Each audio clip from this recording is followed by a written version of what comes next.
So last class, historical development of land reforms in ancient and medieval period ನೋಡಿದ್ವಿ ಹೌದಲ್ಲ.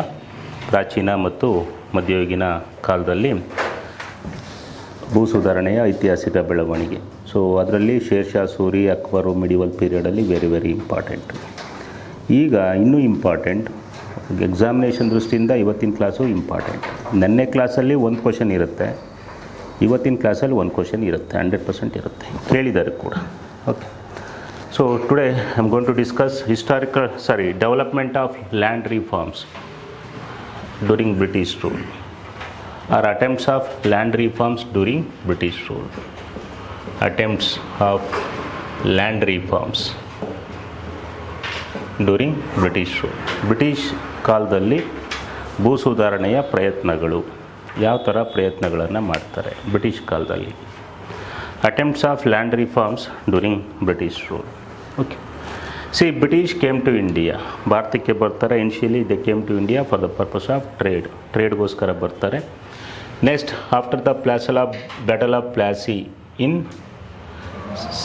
1757 ಪ್ಲಾಸಿ ಕದನ ಆಗುತ್ತೆ.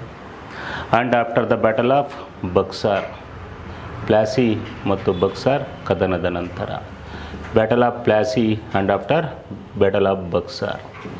Okay, they captured ಬಂಗಾಳವನ್ನು ವಶಪಡಿಸ್ಕೋತಾರೆ.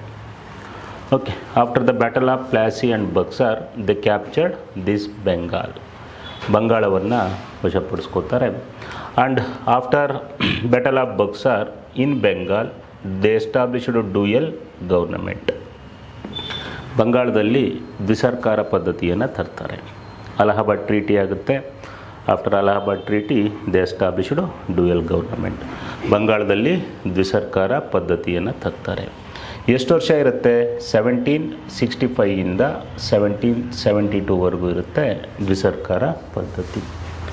Dual government 7 years ಇರುತ್ತೆ. 7 ವರ್ಷ ದ್ವಿಸರ್ಕಾರ ಪದ್ಧತಿ ಇರುತ್ತೆ, ಹೌದಲ್ಲ. ಡ್ಯೂರಿಂಗ್ ಡ್ಯೂಯಲ್ ಗೌರ್ನಮೆಂಟ್ ಪೀರಿಯಡಲ್ಲಿ entire administration of Bengal divided between 2 powers. ಇಡೀ ಬಂಗಾಳದ ಆಡಳಿತ ಹಿಸ್ಟ್ರಿನಲ್ಲಿ ಓದಿರ್ತೀರ. Okay, but have studied in history. ಬಂಗಾಳದ ಆಡಳಿತ 2 ಅಧಿಕಾರ ಕೇಂದ್ರಗಳ ನಡುವೆ ಇರುತ್ತೆ. ಒಂದು British or east India company, and nawab of Bengal, ಬಂಗಾಳದ ನವಾಬ. ಸೊ 2 ಅಧಿಕಾರ ಕೇಂದ್ರಗಳ ನಡುವೆ ಇರುತ್ತೆ. ಬಂಗಾಳದ ನವಾಬ ಇರ್ತಾನೆ, ಯಾರು? Najm ud Daula. So divided between 2 powers, nawab of Bengal, Najm ud Daula and east India company. ನೋಡಿ, ಈ ಡ್ಯೂಯಲ್ ಗೌರ್ನಮೆಂಟ್ ಪೀರಿಯಡ್ ದ್ವಿಸರ್ಕಾರ ಪದ್ಧತಿನಲ್ಲಿ east India company got diwani rights of Bengal, ಹೌದಲ್ಲ. ಬಂಗಾಳದ ದಿವಾನಿ ಹಕ್ಕುಗಳನ್ನು ಪಡ್ಕೊಳ್ಳುತ್ತೆ. Also called diwanat of Bengal. ಬಂಗಾಳದ ದಿವಾನಿ ಹಕ್ಕುಗಳನ್ನು ಪಡ್ಕೊಳ್ಳುತ್ತೆ. This nawab of Bengal, Najm ud Daula ceded nizamat rights. Nizamat ಹಕ್ಕುಗಳನ್ನು ಅಥವಾ ಫೌಜುದಾರಿ ಹಕ್ಕುಗಳನ್ನು ಯಾರಿಗೆ ಕೊಡ್ತಾರೆ? ಬಂಗಾಳದ ನವಾಬ ನಜ್ಮಾ ಉದ್ ದೌಲನಿಗೆ ಫೌಜುದಾರಿ ಹಕ್ಕುಗಳನ್ನು ಕೊಡ್ತಾರೆ.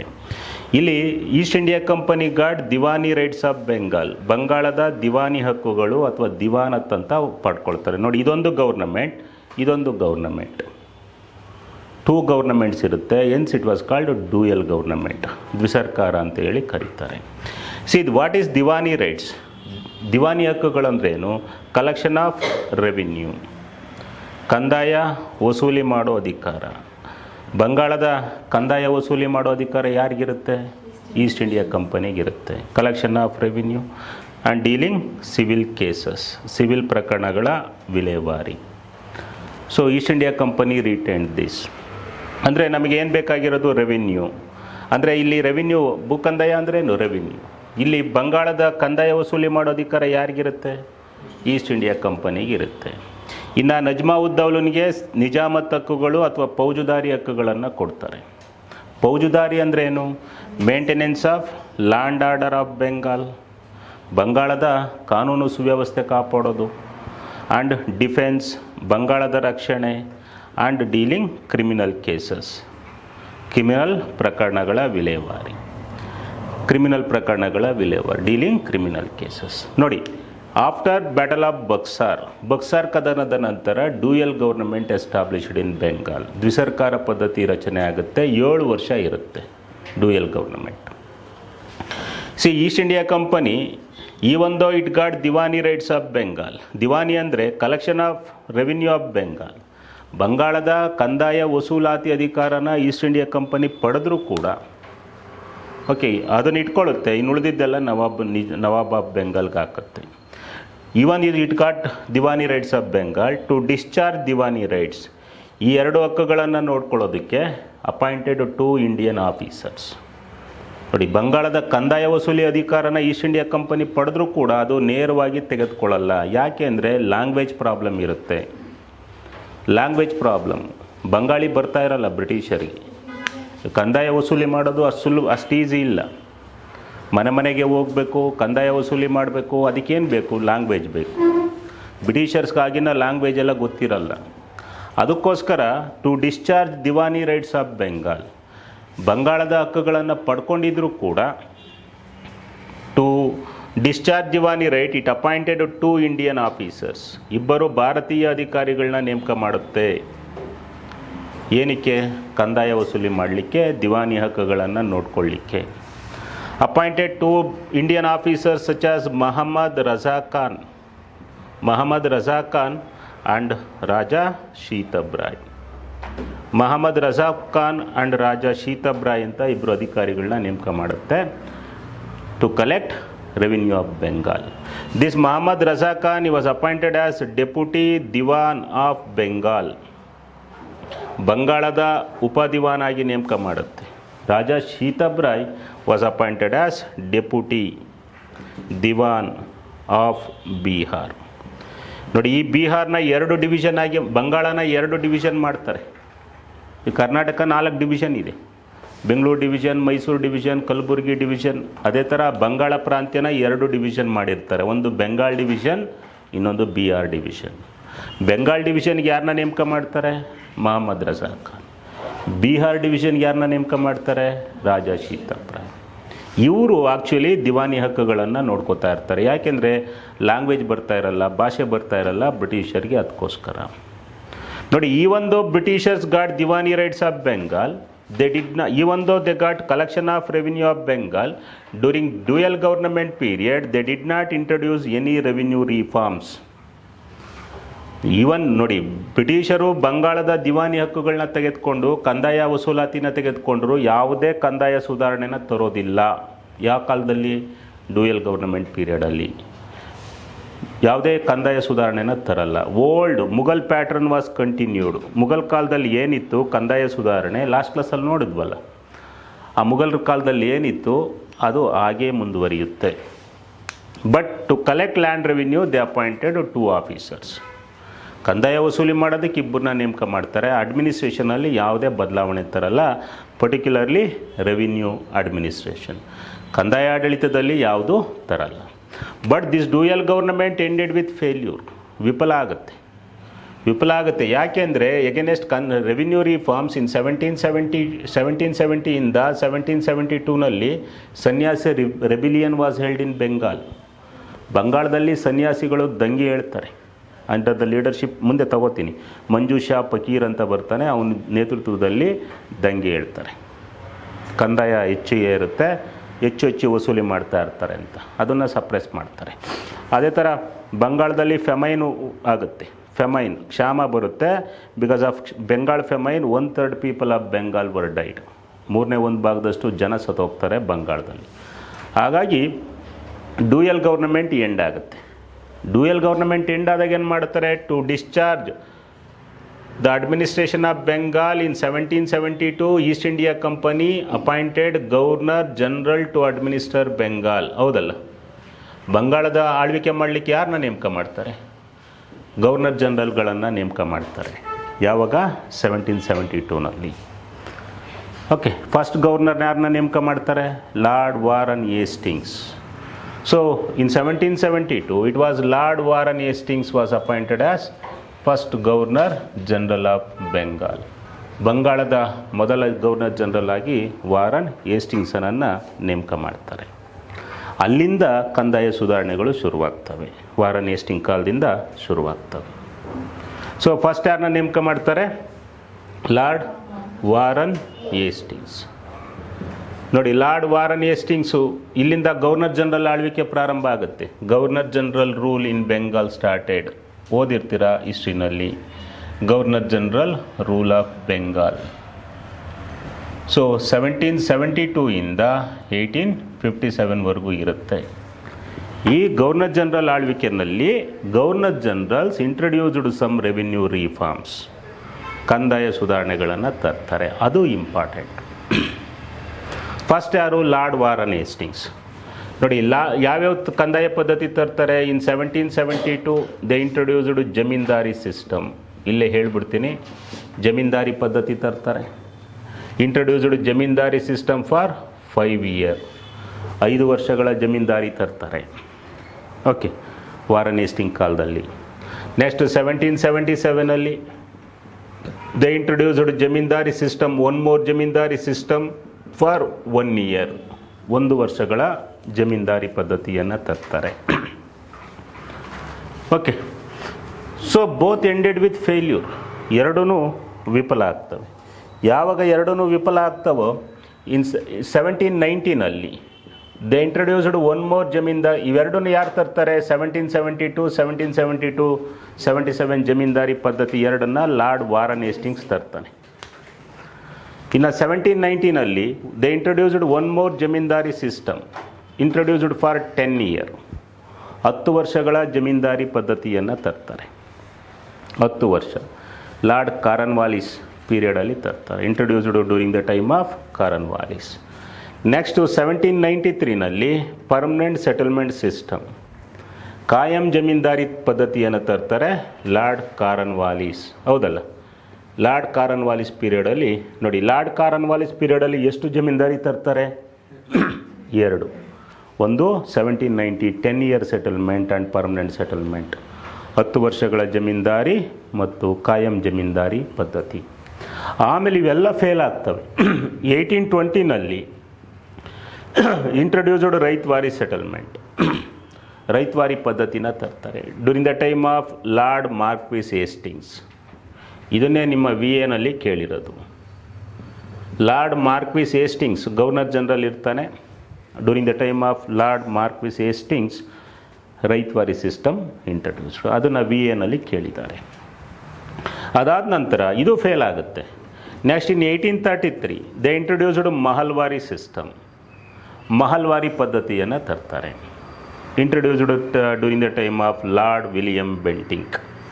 ಲಾರ್ಡ್ ವಿಲಿಯಂ ಬೆಂಟಿಂಕ್ ಕಾಲದಲ್ಲಿ, during the time of lord William Bentinck introduced okay mahalwari system, mahalwari ಪದ್ಧತಿ.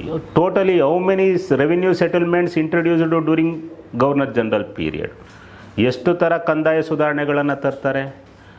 ಸೊ ಎಷ್ಟು? 6. 6 ರೀತಿಯ ಜಮೀನ್ದಾರಿ ಪದ್ಧತಿಯನ್ನು ತರ್ತಾರೆ. ಆ 6 important. Today's class I will discuss all those. 6 important. ಅದು ನೋಡಿ, permanent settlement last time KS ಮೇನ್ಸಲ್ಲಿ ಕೇಳಿದ್ದಾರೆ, ಸಿಲೆಬಸ್ಸಲ್ಲಿ ಇಲ್ಲ, ಆದರೂ ಕೇಳಿದ್ದಾರೆ. ಓಕೆ, ಸಿ ಇಲ್ಲಿ ಏನಾಗುತ್ತೆ? Dual government ended with failure, ವಿಫಲ ಆಗುತ್ತೆ. ಆಗ in 1772 to discharge the administration of Bengal, ಬಂಗಾಳದ ನೋಡಿ, ಈ ಡ್ಯೂಯಲ್ ಗವರ್ನಮೆಂಟ್ ಪೀರಿಯಡಲ್ಲಿ ಏನೂ ಚೇಂಜಸ್ ಮಾಡಲ್ಲ, ಹಳೆ ಪ್ಯಾಟ್ರನನ್ನು ಹಾಗೆ ಇಟ್ಕೋತಾರೆ. ಬಟ್ ಕಂದಾಯ ವಸೂಲಿ ಮಾಡೋದಕ್ಕೆ ಇಬ್ಬರನ್ನ ನೇಮಕ ಮಾಡ್ತಾರೆ. ಯಾವಾಗ ವಿಫಲ ಆಗುತ್ತೋ, in 1772 East India company appointed governor general to administer Bengal. ಬಂಗಾಳದ ಆಡಳಿತ ಮಾಡಲಿಕ್ಕೆ ಗವರ್ನರ್ ಜನರಲ್ಗಳನ್ನು ನೇಮಕ ಮಾಡುತ್ತೆ. ಫಸ್ಟ್ ಗವರ್ನರ್ ಜನರಲ್ ಯಾರು? Lord Warren Hastings. Lord Warren ಹೇಸ್ಟಿಂಗ್ಸನನ್ನು ನೇಮಕ ಮಾಡುತ್ತೆ. ಅವನೇನು ಮಾಡ್ತಾನೆ? So he took over the direct administration of Bengal. ದ್ವಿಸರ್ಕಾರ ಪದ್ಧತಿಯನ್ನು ರದ್ದುಗೊಳಿಸ್ತಾನೆ. ದಿವಾನತ್ತು ನಿಜಾಮತ್ತು 2 ಅವನೇ ಇಟ್ಕೋತಾನೆ. ಯಾರು? Warren Hastings. ಅಷ್ಟೊತ್ತಿಗೆ ಆಲ್ರೆಡಿ 7 ವರ್ಷ ಆಗಿರುತ್ತೆ. 1765ಇಂದ 1772 ಲ್ಯಾಂಗ್ವೇಜ್ ಕಲ್ತಿರ್ತಾರೆ. 7 ವರ್ಷದಲ್ಲಿ ಬಂಗಾಳಿ ಕಲ್ತಿರ್ತಾರೆ. ಅವ್ರಿಗೊಂದು ಸ್ವಲ್ಪ ಕಾನ್ಫಿಡೆನ್ಸ್ ಬಂದಿರುತ್ತೆ ಬ್ರಿಟಿಷರಿಗೆ ಅಡ್ಮಿನಿಸ್ಟ್ರೇಷನ್ ಮಾಡ್ಬೋದು ಅಂತ. ಹಾಗಾಗಿ ದಿವಾನತ್ ನಿಜಾಮತ್ ಎರಡೂ ಇಟ್ಕೊಂಡು ಗವರ್ನರ್ ಜನರಲ್ಗಳನ್ನು ನೇಮಕ ಮಾಡ್ತಾರೆ. ಫಸ್ಟ್ ಗವರ್ನರ್ ಜನರಲ್ ಯಾರು? Warren Hastings. 1785 1772ಇಂದ 1785ವರೆಗೂ ಇರ್ತಾನೆ. ಸೊ ಇವನೇನು ಮಾಡ್ತಾನೆ? ಇನಿಷಿಯೇಟೆಡ್ ಸಮ್ ರೆವಿನ್ಯೂ ರಿಫಾರ್ಮ್ಸ್, ಕೆಲವು ಕಂದಾಯ ಸುಧಾರಣೆಗಳನ್ನು ತರ್ತಾನೆ. Initiated some revenue reforms. See, in 1772, Lord Warren Hastings introduced some revenue reforms. ಕಂದಾಯ ಸುಧಾರಣೆಗಳನ್ನು ತರ್ತಾನೆ. ಏನೆಲ್ಲ ಮಾಡ್ತಾನೆ ಕಂದಾಯ ಸುಧಾರಣೆಗೆ? ಸಿ ಫಾರ್ ರೆವಿನ್ಯೂ ಅಸೆಸ್ಮೆಂಟ್, ಕಂದಾಯನ ನಿಗದಿ ಮಾಡಲಿಕ್ಕೆ for revenue assessment in 1772 established board of revenue at Calcutta. ಕಂದಾಯ ಮಂಡಳಿಯನ್ನು ರಚನೆ ಮಾಡ್ತಾನೆ ಲಾರ್ಡ್ ವಾರನ್ ಹೇಸ್ಟಿಂಗ್ಸ್. ಏನಕ್ಕೆ? ಕಂದಾಯ ನಿಗದಿ ಮಾಡಲಿಕ್ಕೆ, ಕಂದಾಯ ಆಡಳಿತಕ್ಕೆ ಕಲ್ಕತ್ತಾದಲ್ಲಿ established at Calcutta established board of revenue, ಕಂದಾಯ ಮಂಡಳಿಯನ್ನು ರಚನೆ ಮಾಡ್ತಾನೆ under the chairmanship of sir John Shore. ಇದಕ್ಕೆ ಅಧ್ಯಕ್ಷನನ್ನಾಗಿ ಯಾರನ್ನ ನೇಮಕ ಮಾಡ್ತಾನೆ? ಸರ್ ಜಾನ್ ಶೋರ್ ನೇತೃತ್ವದಲ್ಲಿ ಎಸ್ಟಾಬ್ಲಿಷ್ಡ್ ಬೋರ್ಡ್ ಆಫ್ ರೆವಿನ್ಯೂ, ಒಂದು ಕಂದಾಯ ಮಂಡಳಿಯನ್ನು ರಚನೆ ಮಾಡ್ತಾನೆ lord Warren Hastings. And for revenue, ಇದು ಕಂದಾಯನ ನಿಗದಿ ಮಾಡಲಿಕ್ಕೆ. And for revenue collection purpose, ಕಂದಾಯ ವಸೂಲಿಗೋಸ್ಕರ, for revenue collection purpose he divided Bengal into 23 district. ಇಡೀ ಬಂಗಾಳವನ್ನು ಎಷ್ಟು ಜಿಲ್ಲೆಗಳಾಗಿ ವಿಭಾಗ ಮಾಡ್ತಾನೆ? ಕಂದಾಯ ವಸೂಲಿ ಮಾಡಲಿಕ್ಕೆ ಅಥವಾ ಕಂದಾಯ ಆಡಳಿತಕ್ಕೆ, for revenue administration. So Bengal divided into 23 district, ಬಂಗಾಳವನ್ನು 23 ಜಿಲ್ಲೆಗಳಾಗಿ ವಿಭಾಗ ಮಾಡ್ತಾನೆ. For each district he appointed an officer called district collector. ಒಂದೊಂದು ಜಿಲ್ಲೆಗೆ ಒಬ್ಬೊಬ್ಬ ಜಿಲ್ಲಾ ಕಲೆಕ್ಟರ್ನನ್ನು ನೇಮಕ ಮಾಡ್ತಾನೆ. ಜಿಲ್ಲಾ ಕಲೆಕ್ಟರ್ನ ಏನಕ್ಕೆ? ಫಾರ್ ರೆವಿನ್ಯೂ ಕಲೆಕ್ಷನ್, ಕಂದಾಯ ವಸೂಲಿ ಮಾಡಲಿಕ್ಕೆ. First time created N officer called district collector. DC ಅಂತ ಹುದ್ದೆ ಸೃಷ್ಟಿಯಾಗಿದ್ದು ವಾರನ್ ಹೇಸ್ಟಿಂಗ್ ಕಾಲದಲ್ಲಿ ಆಗುತ್ತೆ. ಫಾರ್ ರೆವಿನ್ಯೂ ಕಲೆಕ್ಷನ್ ಪರ್ಪಸ್, ಕಂದಾಯ ವಸೂಲಿ ಮಾಡೋದಕ್ಕೆ ಡಿಸ್ಟ್ರಿಕ್ಟ್ ಕಲೆಕ್ಟರ್ನ ನೇಮಕ ಮಾಡ್ತಾನೆ. ಇದು ಕಂದಾಯನ ನಿಗದಿ ಮಾಡ್ತಾ ಇರುತ್ತೆ, ಇವರು ಕಂದಾಯನ ವಸೂಲಿ ಮಾಡ್ತಾ ಇರ್ತಾರೆ. And he was assisted by Indian officers called raiyan. ನೋಡಿ, ರೈಯಾನ್ ಅಂತ ಭಾರತೀಯ ಅಧಿಕಾರಿಗಳಿರ್ತಾರೆ, ಅವರು ಅವನಿಗೆ ಅಸಿಸ್ಟ್ ಮಾಡ್ತಾ ಇರ್ತಾರೆ. ಈಗ ಈ VAಗಳು ಅಂತೀವಲ್ಲ, VAಗಳು, RIಗಳು, ತಹಸೀಲ್ದಾರ್ಗಳು, ಆ ಥರ ಭಾರತೀಯ ಅಧಿಕಾರಿಗಳಿರ್ತಾರೆ, ಇಂಡಿಯನ್ ಆಫೀಸರ್ಸ್. ಅವರು ರೈಯಾನ್ ಅನ್ನೋರು ಅವನಿಗೆ ಕಂದಾಯ ವಸೂಲಾತಿ ಮತ್ತು ಕಂದಾಯದ ಆಡಿಟ್ಟು, ಕಂದಾಯ ಲೆಕ್ಕ ಪರಿಶೋಧನೆಗೆ ಸಹಾಯ ಮಾಡ್ತಾ ಇರ್ತಾರೆ ಇಂಡಿಯನ್ ಆಫೀಸರ್ಸ್. ಅವ್ರನ್ನೇನಂತ ಕರೀತಿರ್ತಾರೆ? ರೈಯಾನ್ ಅಂತ ಹೇಳಿ ಕರೀತಾ ಇರ್ತಾರೆ. ಅವ್ರ ಸಹಾಯದಿಂದ ಅಡ್ಮಿನಿಸ್ಟ್ರೇಷನ್ ಮಾಡ್ತಾ ಇರ್ತಾರೆ. And in revenue reforms in 1772 for revenue reforms in 1772 lord Warren Hastings appointed A committee. ಕಂದಾಯ ಸುಧಾರಣೆಗೋಸ್ಕರ ಒಂದು ಸಮಿತಿಯನ್ನು ನೇಮಕ ಮಾಡ್ತಾನೆ, ಕಾಲ್ಡ್ ಸರ್ಕ್ಯೂಟ್ ಕಮಿಟಿ. ಸರ್ಕ್ಯೂಟ್ ಅಂತ ಇರ್ತಾನೆ, ಆ ಸರ್ಕ್ಯೂಟ್ ಅನ್ನೋನ ನೇತೃತ್ವದಲ್ಲಿ ಒಂದು ಸಮಿತಿಯನ್ನು ಮಾಡ್ತಾನೆ, ಸರ್ಕ್ಯೂಟ್ ಸಮಿತಿ. ಸರ್ಕ್ಯೂಟ್ ಅನ್ನೋನಿರ್ತಾನೆ, ಅವನ ನೇತೃತ್ವದಲ್ಲಿ ಒಂದು ಸಮಿತಿಯನ್ನು ನೇಮಕ ಮಾಡ್ತಾನೆ. Based on the recommendations of this circuit committee, ಈ ಸಮಿತಿಯ ಶಿಫಾರಸ್ ಮೇಲೆ ಇನ್ 1772 lord Warren Hasting introduced zamindari system. ನೋಡಿ, ಈ ಜಮೀನ್ದಾರಿ ಪದ್ಧತಿಯನ್ನು ತರ್ತಾನೆ.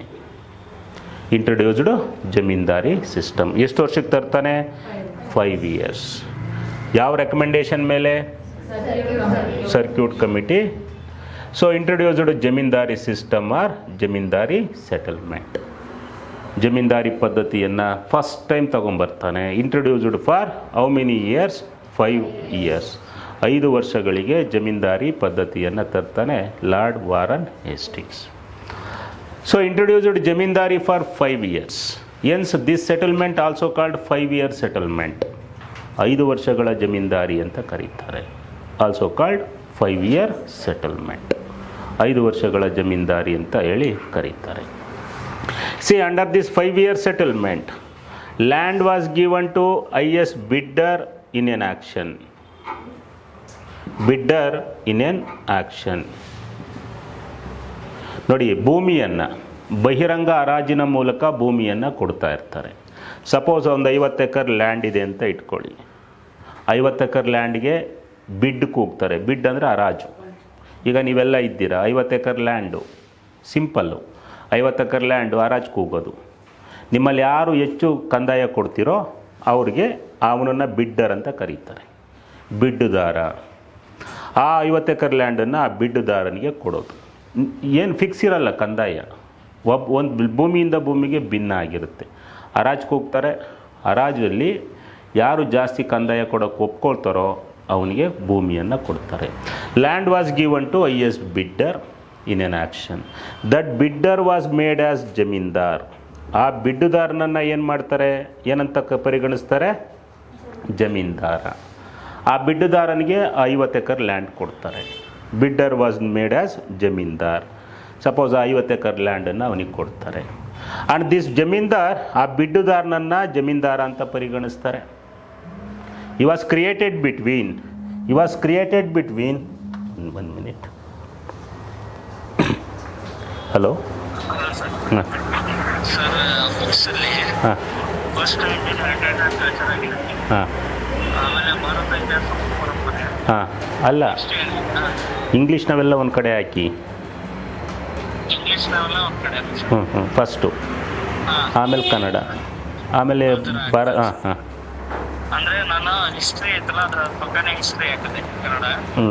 ಸರಿ, ಹೆಂಗಾಗುತ್ತೋ ಹಂಗೆ ಮಾಡಿಸಿ.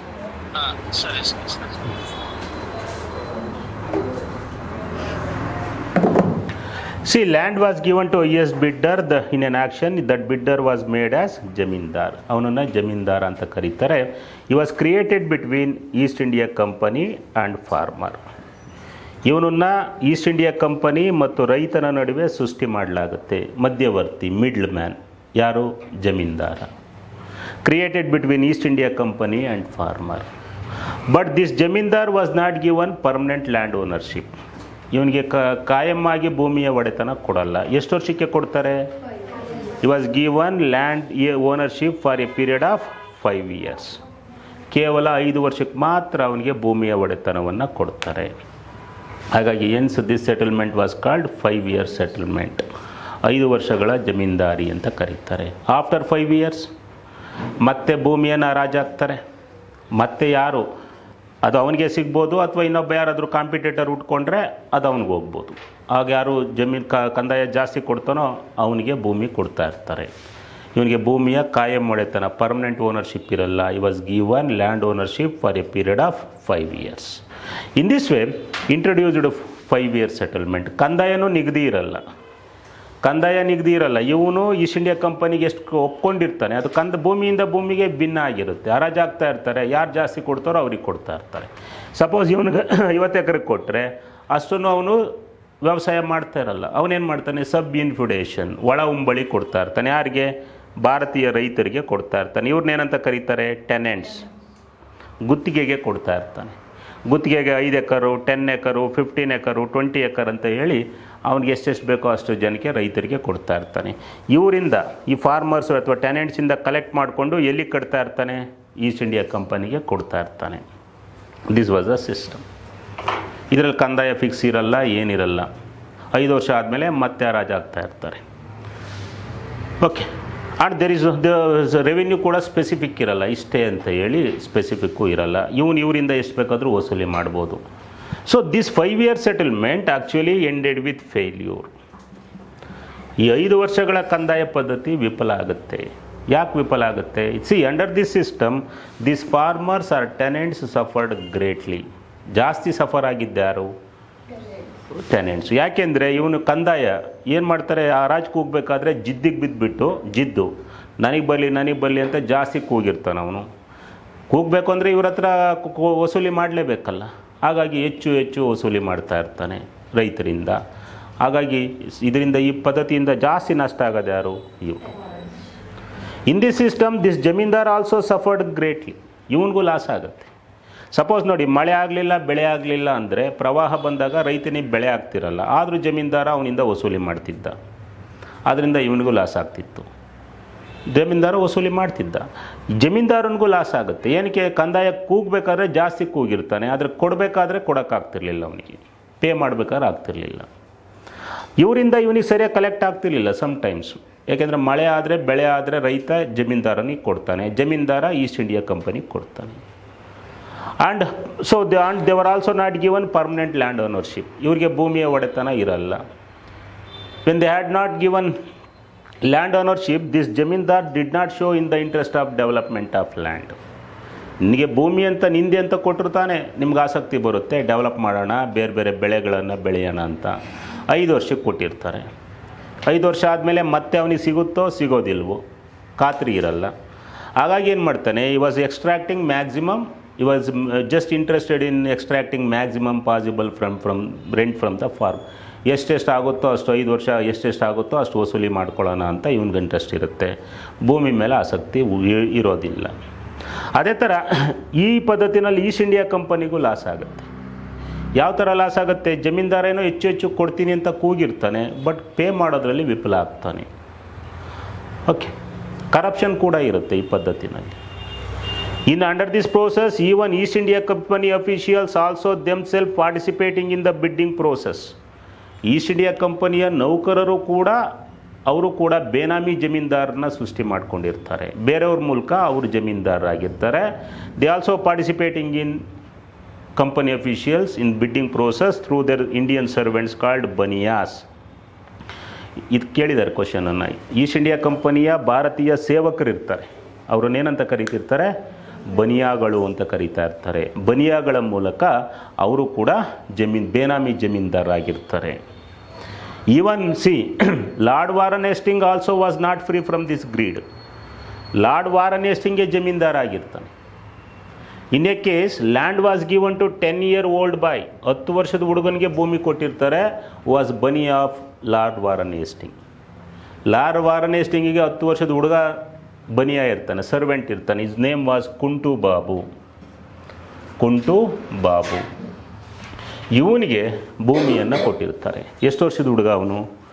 10 year. ಅವನ ಮೂಲಕ ಲಾರ್ಡ್ ವಾರನ್ ಹೇಸ್ಟಿಂಗು ಜಮೀನ್ದಾರ ಆಗಿರ್ತಾನೆ, ಬೇನಾಮಿ ಜಮೀನ್ದಾರ. ಯಾರಿಗೆ?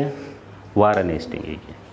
ನೋಡಿ, ಇದೆಲ್ಲದಕ್ಕೂ so to rectify this in 1773 regulating act was passed. ಎಲ್ಲ ಸರಿಪಡಿಸೋದಕ್ಕೆ 1773ನಲ್ಲಿ ರೆಗ್ಯುಲೇಟಿಂಗ್ ಆ್ಯಕ್ಟನ್ನು ತೊಗೊಂಬರೋದು. In this way this 5-year settlement ended with failure. ಈ 5 ವರ್ಷಗಳ ಜಮೀನ್ದಾರಿ ಏನಾಗುತ್ತೆ? ವಿಫಲ ಆಗುತ್ತೆ. See later this 5-year settlement abolished in 1777. ನೋಡಿ, 5 ವರ್ಷ ಮುಗಿಯುತ್ತೆ. 1772ನಲ್ಲಿ ಪ್ರಾರಂಭ ಮಾಡ್ತಾರೆ, 5 ವರ್ಷ ಕಂಪ್ಲೀಟ್ ಆಗುತ್ತೆ. 1777ನಲ್ಲಿ 5 ವರ್ಷಗಳ ಜಮೀನ್ದಾರಿ ಪದ್ಧತಿಯನ್ನು ರದ್ದುಗೊಳಿಸ್ತಾರೆ ಬಿಕಾಸ್ ಆಫ್ ಇಟ್ಸ್ ಫೇಲ್ಯೂರ್. 5 ವರ್ಷ ಮುಗಿದ ಮೇಲೆ. And in 1777 introduced one more zamindari settlement. ಇನ್ನೊಂದು ಜಮೀನ್ದಾರಿ ಪದ್ಧತಿನ ತರ್ತಾನೆ. Introduced zamindari settlement for how many years? 1 year. 1 ವರ್ಷಗಳ ಜಮೀನ್ದಾರಿ ಪದ್ಧತಿಯನ್ನು ತರ್ತಾನೆ. Introduced 1 year settlement. 1 ವರ್ಷಗಳ ಜಮೀನ್ದಾರಿ ಪದ್ಧತಿನ ತರ್ತಾನೆ. 5 ವರ್ಷದ ರದ್ದುಗೊಳಿಸಿ 1 ವರ್ಷದ್ದು. Same in 1 year settlement also land was given to highest bidder in an auction. ಅಲ್ಲೂ ಕೂಡ ಬಹಿರಂಗ ಹರಾಜಿನ ಮೂಲಕ ಭೂಮಿಯನ್ನು ಬಿಡ್ಡುದಾರನಿಗೆ ಕೊಡ್ತಾರೆ. Bidder was called as was made as zamindar. Was created between East India company and farmer. ಇವರಿಬ್ಬರ ನಡುವೆ ಸೃಷ್ಟಿ ಮಾಡ್ತಾರೆ. ಎಷ್ಟು ವರ್ಷ ಕೊಟ್ಟಿರ್ತಾರೆ? Land right was given to zamindar for a period of 1 year. ಇದಿನ್ನೂ ಹಾಳಾಗೋಗುತ್ತೆ. ಯಾಕೆ? ಪ್ರತಿ ವರ್ಷ ಹರಾಜಾಗ್ತಾ ಇರ್ತಾರೆ. ಪ್ರತಿ ವರ್ಷ ಹರಾಜಾಗ್ತಾರೆ, ಆದ್ದರಿಂದ ಹರಾಜಾಗುತ್ತೆ. So Warren Hasting introduced 2 revenue settlements. ಈ 1 ವರ್ಷದ ಜಮೀನ್ದಾರಿ ಎಷ್ಟು ವರ್ಷ ಇರುತ್ತೆ? 1790ವರೆಗೂ ಇರುತ್ತೆ. ಎಷ್ಟು ವರ್ಷ ಇರುತ್ತೆ? 13 ವರ್ಷ ಇರುತ್ತೆ. 1777ನಿಂದ 1719ವರೆಗೂ 1 year ಸೆಟಲ್ಮೆಂಟ್ ಇರುತ್ತೆ. ನೋಡಿ, in 1790 Lord Cornwallis introduced changes. 1777 ಇಂದ 1719ವರೆಗೂ 1 ಇಯರ್ ಸೆಟಲ್ಮೆಂಟ್ ಇರುತ್ತೆ. In 1790 Cornwallis introduced some changes, ಕೆಲವು ಬದಲಾವಣೆಗಳನ್ನು ತರ್ತಾನೆ. ಯಾರು? ಕಾರ್ನ್ವಾಲಿಸ್. ಓಕೆ, ಸೊ ಇದು this are land reforms of lord Warren Hastings. Next, after Lord Warren Hastings ನಂತರ ಲಾರ್ಡ್ ಕಾರ್ನ್ವಾಲಿಸ್ ವಾಸ್ ಅಪಾಯಿಂಟೆಡ್. ಕಾರ್ನ್ವಾಲಿಸ್ನ ನೇಮಕ ಮಾಡ್ತಾರೆ, Lord Cornwallis. So his tenure 1786 to 1793. 1786 ಇಂದ 93ವರೆಗೂ ಇರ್ತಾನೆ ಕಾರ್ನ್ವಾಲಿಸ್. See, Cornwallis also initiated some land reforms. So land ರಿಫಾರ್ಮ್ಸನ್ನು ತರ್ತಾನೆ. ಆರ್ ಇನಿಷಿಯೇಟೆಡ್ ರೆವಿನ್ಯೂ ರಿಫಾರ್ಮ್ಸ್, ಕಂದಾಯ ಸುಧಾರಣೆಗಳನ್ನು ತರ್ತಾನೆ. Introduced revenue reforms in 1790 and 1793. 1793ನಲ್ಲಿ 2 ಕಂದಾಯ ಸುಧಾರಣೆಗಳನ್ನು ತರ್ತಾನೆ Cornwallis. Cornwallis initiated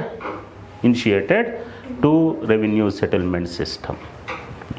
say in 1790ನಲ್ಲಿ ಲಾರ್ಡ್ ಕಾರ್ನ್ವಾಲಿಸ್ ಇಂಟ್ರೊಡ್ಯೂಸ್ಡ್ ಚೇಂಜಸ್, ಬದಲಾವಣೆಯನ್ನು ತರ್ತಾನೆ. Introduced one more zamindari system, ಇನ್ನೊಂದು ಜಮೀನ್ದಾರಿ ಪದ್ಧತಿಯನ್ನು ತರ್ತಾನೆ. That is called zamindari system for 10 years. 10 ವರ್ಷಗಳ ಜಮೀನ್ದಾರಿ ಪದ್ಧತಿಯನ್ನು ತರ್ತಾನೆ. 10 year settlement. Introduced zamindari settlement for 10 years. 10 ವರ್ಷಗಳ ಜಮೀನ್ದಾರಿ ಪದ್ಧತಿಯನ್ನು ತರ್ತಾನೆ Cornwallis. That is also called 10 year settlement or decennial settlement. 10 ವರ್ಷಗಳ ಜಮೀನ್ದಾರಿ ಅಥವಾ ಡೆಸಿನಿಯಲ್. ಡೆಕ ಅಂದರೆ ಎಷ್ಟು? 10. ಡೆಸಿನಿಯಲ್ ಸೆಟಲ್ಮೆಂಟ್ ಇನ್ 1790ನಲ್ಲಿ 10 ವರ್ಷಗಳ ಜಮೀನ್ದಾರಿ ತರ್ತಾನೆ. ಅಂಡರ್ 10 ಇಯರ್ ಸೆಟಲ್ಮೆಂಟ್ ಆಲ್ಸೋ, ಅದರಲ್ಲೂ ಕೂಡ land was given to highest bidder. ಅಲ್ಲೂ ಕೂಡ ಹರಾಜಿನ ಮೂಲಕನೇ ಭೂಮಿನ ಕೊಡ್ತಾ ಇರ್ತಾರೆ. Land was given to highest bidder in an auction. That bidder was made as zamindar. ಇವನ್ನೇ ಜಮೀನ್ದಾರ ಅಂತಾರೆ. Created between East India company and farmer, but he was given land right for a period of 10 years. 10 ವರ್ಷಗಳಿಗೆ ಅವನಿಗೆ ಅಧಿಕಾರವನ್ನು, ಭೂಮಿಯ ಒಡೆತನವನ್ನು ಜಮೀನ್ದಾರನಿಗೆ ಕೊಡ್ತಾರೆ. He was not given permanent land ownership. ಕಾಯಮ್ಮಾಗಿ ಭೂಮಿಯ ಒಡೆತನ ಕೊಡಲ್ಲ, but he was given 10 year ownership. Land ownership ಕೊಡ್ತಾರೆ. And created between East India company and farmer. ಇವನನ್ನು ಸೃಷ್ಟಿ ಮಾಡ್ತಾರೆ. 10 ವರ್ಷಗಳ ಜಮೀನ್ದಾರಿ ಪದ್ಧತಿಯನ್ನು ತರ್ತಾರೆ. But in that introduced some changes, ಸ್ವಲ್ಪ ಬದಲಾವಣೆ ಮಾಡ್ತಾನೆ. ಮೊದಲು ಕಂದಾಯ ನಿಗದಿ ಇರಲ್ಲ, ಎಷ್ಟು ಹರಾಜು ಕೂಗಿರ್ತಾನೋ ಅಷ್ಟು ಕೊಡಬೇಕಾಗಿರುತ್ತೆ. ಇಲ್ಲಿ under 10 year settlement this zamindar had to pay to East India Company. So 89% of the rental. ಎಷ್ಟು ಕೊಡಬೇಕಾಗಿರುತ್ತೆ? ಜಮೀನ್ದಾರ 89% ಕೊಡಬೇಕಾಗಿರುತ್ತೆ. ಸಪೋಸ್ 100 ರೂಪಾಯಿ ಕಂದಾಯ ಕೊಡ್ತೀನಿ ಅಂತ ಹರಾಜಲ್ಲಿ ಒಪ್ಕೊಂಡಿದ್ರೆ, ಅವ್ನು ಕಂದಾಯ ಎಷ್ಟು ಕೊಡ್ತೀನಿ ಅಂತ 100 ರೂಪಾಯಿ ಕೊಡ್ತೀನಿ ಅಂತ ಒಪ್ಕೊಂಡಿದ್ರೆ, ಅದರಲ್ಲಿ 89 ರೂಪಾಯಿನ ಈಸ್ಟ್ ಇಂಡಿಯಾ ಕಂಪನಿಗೆ ಕೊಡಬೇಕಾಗಿರುತ್ತೆ. You had to pay 89% of the rental to East India company. ಮೊದಲೇನಿತ್ತು? ಎಷ್ಟು ಒಪ್ಕೊಂಡಿರ್ತಾನೋ ಅಷ್ಟು ಕೊಡಬೇಕಾಗಿರುತ್ತೆ. ಈಗ 89% ಕೊಡಬೇಕಾಗಿರುತ್ತೆ. And remaining 11% was is commission given by East India company to zamindar for his services. But ಉಳಿದ 11% ಕಮಿಷನ್. ಯಾರು ಕೊಡ್ತಾ ಇರ್ತಾರೆ ಕಮಿಷನನ್ನು? ಈಸ್ಟ್ ಇಂಡಿಯಾ ಕಂಪನಿ ಜಮೀನ್ದಾರನಿಗೆ ಬಿಟ್ಬಿಡ್ತಾ ಇರ್ತಾನೆ 11 ರೂಪಾಯಿ ಫಾರ್ ಇಸ್ ಸರ್ವೀಸಸ್. ಏನು ಸರ್ವೀಸಸ್ಸು? ಇವರಿಂದ ಕಂದಾಯ ವಸೂಲಿ ಮಾಡಿ ಏನು ಕಟ್ತಾ ಇರ್ತಾನೆ, ಅದಕ್ಕೋಸ್ಕರ 11% ಕಮಿಷನ್ ಆಗಿ ಈಸ್ಟ್ ಇಂಡಿಯಾ ಕಂಪನಿ ಜಮೀನ್ದಾರನಿಗೆ ಕೊಡ್ತಾ ಇರುತ್ತೆ. Remaining 11% was is commission. So this was the agreement. ಈ ಅಗ್ರಿಮೆಂಟ್ ಆಗಿರುತ್ತೆ ಇವರಿಬ್ಬರ ನಡುವೆ. And there was no agreement between zamindar and farmer. ಇವರಿಬ್ಬರ ನಡುವೆ ಯಾವುದೂ ಇರಲ್ಲ. ಇವನು ಹೆಚ್ಚು ವಸೂಲಿ ಮಾಡ್ತಾ ಇರ್ತಾನೆ, ಕಟ್ತಾ ಇರ್ತಾನೆ. ಇನ್ this way introduced 10 year settlement. 10 ವರ್ಷಗಳ ಜಮೀನ್ದಾರಿ ತರ್ತಾನೆ 1790ನಲ್ಲಿ. ಆ್ಯಂಡ್ ಇನ್ 1793, ಇದನ್ನು 1790ನಲ್ಲಿ ತರ್ತಾನೆ. ಇನ್ 1793 this 10-year settlement declared as permanent settlement. ಇದೇ 10 ವರ್ಷಗಳ ಜಮೀನ್ದಾರಿಯನ್ನು ಕಾಯಂ ಜಮೀನ್ದಾರಿ ಅಂತ ಘೋಷಣೆ ಮಾಡ್ತಾನೆ.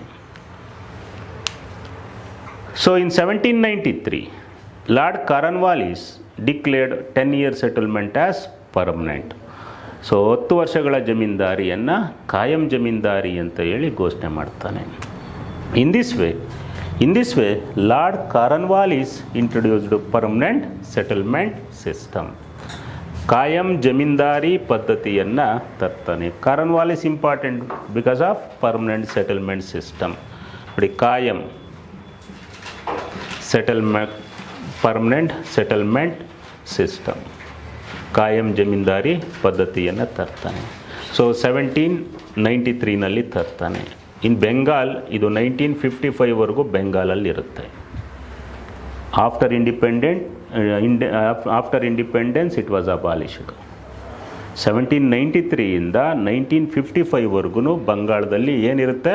ಕಾಯಂ ಜಮೀನ್ದಾರಿ ಪದ್ಧತಿ ಇರುತ್ತೆ, ಪರ್ಮನೆಂಟ್ ಸೆಟಲ್ಮೆಂಟ್ ಸಿಸ್ಟಮ್ ಇರುತ್ತೆ. ಆಫ್ಟರ್ ಇಂಡಿಪೆಂಡೆನ್ಸು ಅದನ್ನು ರದ್ದುಗೊಳಿಸ್ತಾರೆ. See, Cornwallis introduced permanent settlement system in 1793 in Bengal. See, one British official or member in governor general in executive council. ನೋಡಿ, ಗವರ್ನರ್ ಜನರಲ್ನ ಕಾರ್ಯಕಾರಿ ಮಂಡಳಿಯ ಒಬ್ಬ ಸದಸ್ಯ ಇರ್ತಾನೆ. Member of governor general in executive council Philip Francis ಅಂತ ಇರ್ತಾನೆ. See, it was Philip Francis ಈ developed the concept of permanent settlement system. ಕಾಯಂ ಜಮೀನ್ದಾರಿ ಪದ್ಧತಿಯ ಪರಿಕಲ್ಪನೆಯನ್ನು ರೂಪಿಸ್ತವ್ರು ಯಾರು? Philip Francis. ಅವನೊಬ್ಬ ಬ್ರಿಟಿಷ್ ಅಧಿಕಾರಿ ಅಥವಾ member in governor general in executive council. Governor ಜನರಲನ ಕಾರ್ಯಕಾರಿ ಮಂಡಳಿ 4 ಜನ ಇರ್ತಾರೆ. ಗವರ್ನರ್ ಜನರಲ್ನ ಕಾರ್ಯಕಾರಿ ಮಂಡಳಿನಲ್ಲಿ ಅದರ ಒಬ್ಬ ಸದಸ್ಯ Philip Francis developed the concept of permanent settlement system. But this system perfectly introduced in India by Cornwallis. ಅದನ್ನು ವ್ಯವಸ್ಥಿತವಾಗಿ ಜಾರಿಗೆ ತಂದವನು ಯಾರು? ಪರಿಕಲ್ಪನೆ ರೂಪಿಸ್ತವನು ಫಿಲಿಪ್ ಫ್ರಾನ್ಸಿಸ್, ಆದರೆ ಅದನ್ನು ವ್ಯವಸ್ಥಿತವಾಗಿ ಜಾರಿಗೆ ತಂದವನು ಕಾರ್ನ್ವಾಲಿಸ್. ಸೊ ಕಾರ್ನ್ವಾಲಿಸ್ ಮೊದಲೇನು ಮಾಡಿರ್ತಾನೆ? In 1790 introduced zamindari for 10 years. 10 ವರ್ಷಗಳ ಜಮೀನ್ದಾರಿ ತಂದಿರ್ತಾನೆ. In 10 year settlement declared as permanent settlement, ಕಾಯಂ ಜಮೀನ್ದಾರಿ ಅಂತ ತಗೊಂಬರ್ತಾನೆ. ಅದಕ್ಕೆ ಬೇಸ್ ಇಯರ್ ಆಗಿ 1790-91 ತಗೋತಾನೆ. ಬೇಸ್ ಇಯರ್, ಈ ಪದ್ಧತಿಗೆ ಬೇಸ್ ಇಯರ್ ಅಂದರೆ ಗೊತ್ತಲ್ಲ, ಮೂಲ ವರ್ಷವಾಗಿ 1790-91 ತಗೋತಾನೆ. ಇನ್ 1790-91 ಟೋಟಲ್ ಬಂಗಾಳದಲ್ಲಿ ಎಷ್ಟು ಕಂದಾಯ ವಸೂಲಿ ಆಗಿರುತ್ತೆ ಅಂದರೆ 2.62 crore. ಎಷ್ಟು ಕೋಟಿ? 2.61 crore. 2.61 ಕೋಟಿ ಕಲೆಕ್ಷನ್ ಆಗಿರುತ್ತೆ ಬಂಗಾಳದಲ್ಲಿ ಕಂದಾಯ. ಅವರಿಗೆ ಗೊತ್ತಾಗುತ್ತೆ, ಆ ವರ್ಷ ಚೆನ್ನಾಗಿ ಕಲೆಕ್ಷನ್ ಆಗಿರುತ್ತೆ ಕಂದಾಯ. ಇಷ್ಟು ಕಲೆಕ್ಷನ್ ಆದರೆ ಸಾಕು, ಇಷ್ಟು ಬಂದರೆ ಸಾಕು, ಅದ್ರ ಮೇಲೆ ಬಂದಿದ್ದು ಎಕ್ಸ್ಟ್ರಾ, ಅದರೊಳಗಡೆ ಬರಬಾರ್ದು ಪ್ರತಿ ವರ್ಷ ಅಂತ ಹೇಳಿ ಅದನ್ನು ಬೇಸಿಯಾಗಿಟ್ಕೊಂಡು ಅದು ಬರೋ ಥರ ಪ್ಲ್ಯಾನ್ ಮಾಡ್ತಾರೆ. ಪ್ರತಿ ವರ್ಷ 2.61 crore ಕಂದಾಯ ವಸೂಲಿ ಆಗೋ ಥರ ಪ್ಲ್ಯಾನ್ ಮಾಡಿ ಸೊ ಈ 1793 ಅವರು ವಸೂಲಿ ಮಾಡ್ತಾರೆ. ಪ್ರತಿ ವರ್ಷ ಅಷ್ಟು ಬರ್ತಾ ಇರುತ್ತೆ ಮಿನಿಮಮ್. ಈಸ್ಟ್ ಇಂಡಿಯಾ ಕಂಪನಿ ಯಾವ ಪದ್ಧತಿಯಿಂದ? ಕಾಯಂ ಜಮೀನ್ದಾರಿ ಪದ್ಧತಿಯಿಂದ ಪ್ರತಿ ವರ್ಷ ಅಷ್ಟು ಬರ್ತಾ ಇರುತ್ತೆ. ಅದಕ್ಕೆ ಬೇಸ್ ಇಯರ್ ಆಗಿ 1790-91 ತೆಗೆದುಕೊಂಡು ಅವರು ಮಾಡ್ತಾರೆ. ಸೊ ಪರ್ಮನೆಂಟ್ ಸೆಟಲ್ಮೆಂಟ್ ಸಿಸ್ಟಮ್ನ ತರ್ತಾರೆ. In permanent settlement system also same land was given to highest bidder in an auction. ಬಹಿರಂಗ ಹರಾಜಿನ ಮೂಲಕ ಬಿಡ್ಡುದಾರನಿಗೆ ಭೂಮಿಯನ್ನು ಕೊಡ್ತಾ ಇರ್ತಾರೆ. Same bidder was made as zamindar. ಆ ಬಿಡ್ಡುದಾರನನ್ನು ಏನು ಮಾಡ್ತಾರೆ? ಜಮೀನ್ದಾರ ಅಂತಾರೆ. He was created between East India company and farmer. East India company ಮತ್ತು ರೈತನ ನಡುವೆ ಅವನನ್ನು ಸೃಷ್ಟಿ ಮಾಡ್ತಾರೆ. ಓಕೆ, ಅವನ್ನ ಜಮೀನ್ದಾರನಾಗಿ. And this zamindar declared as permanent land owner. He was declared as permanent owner of the land.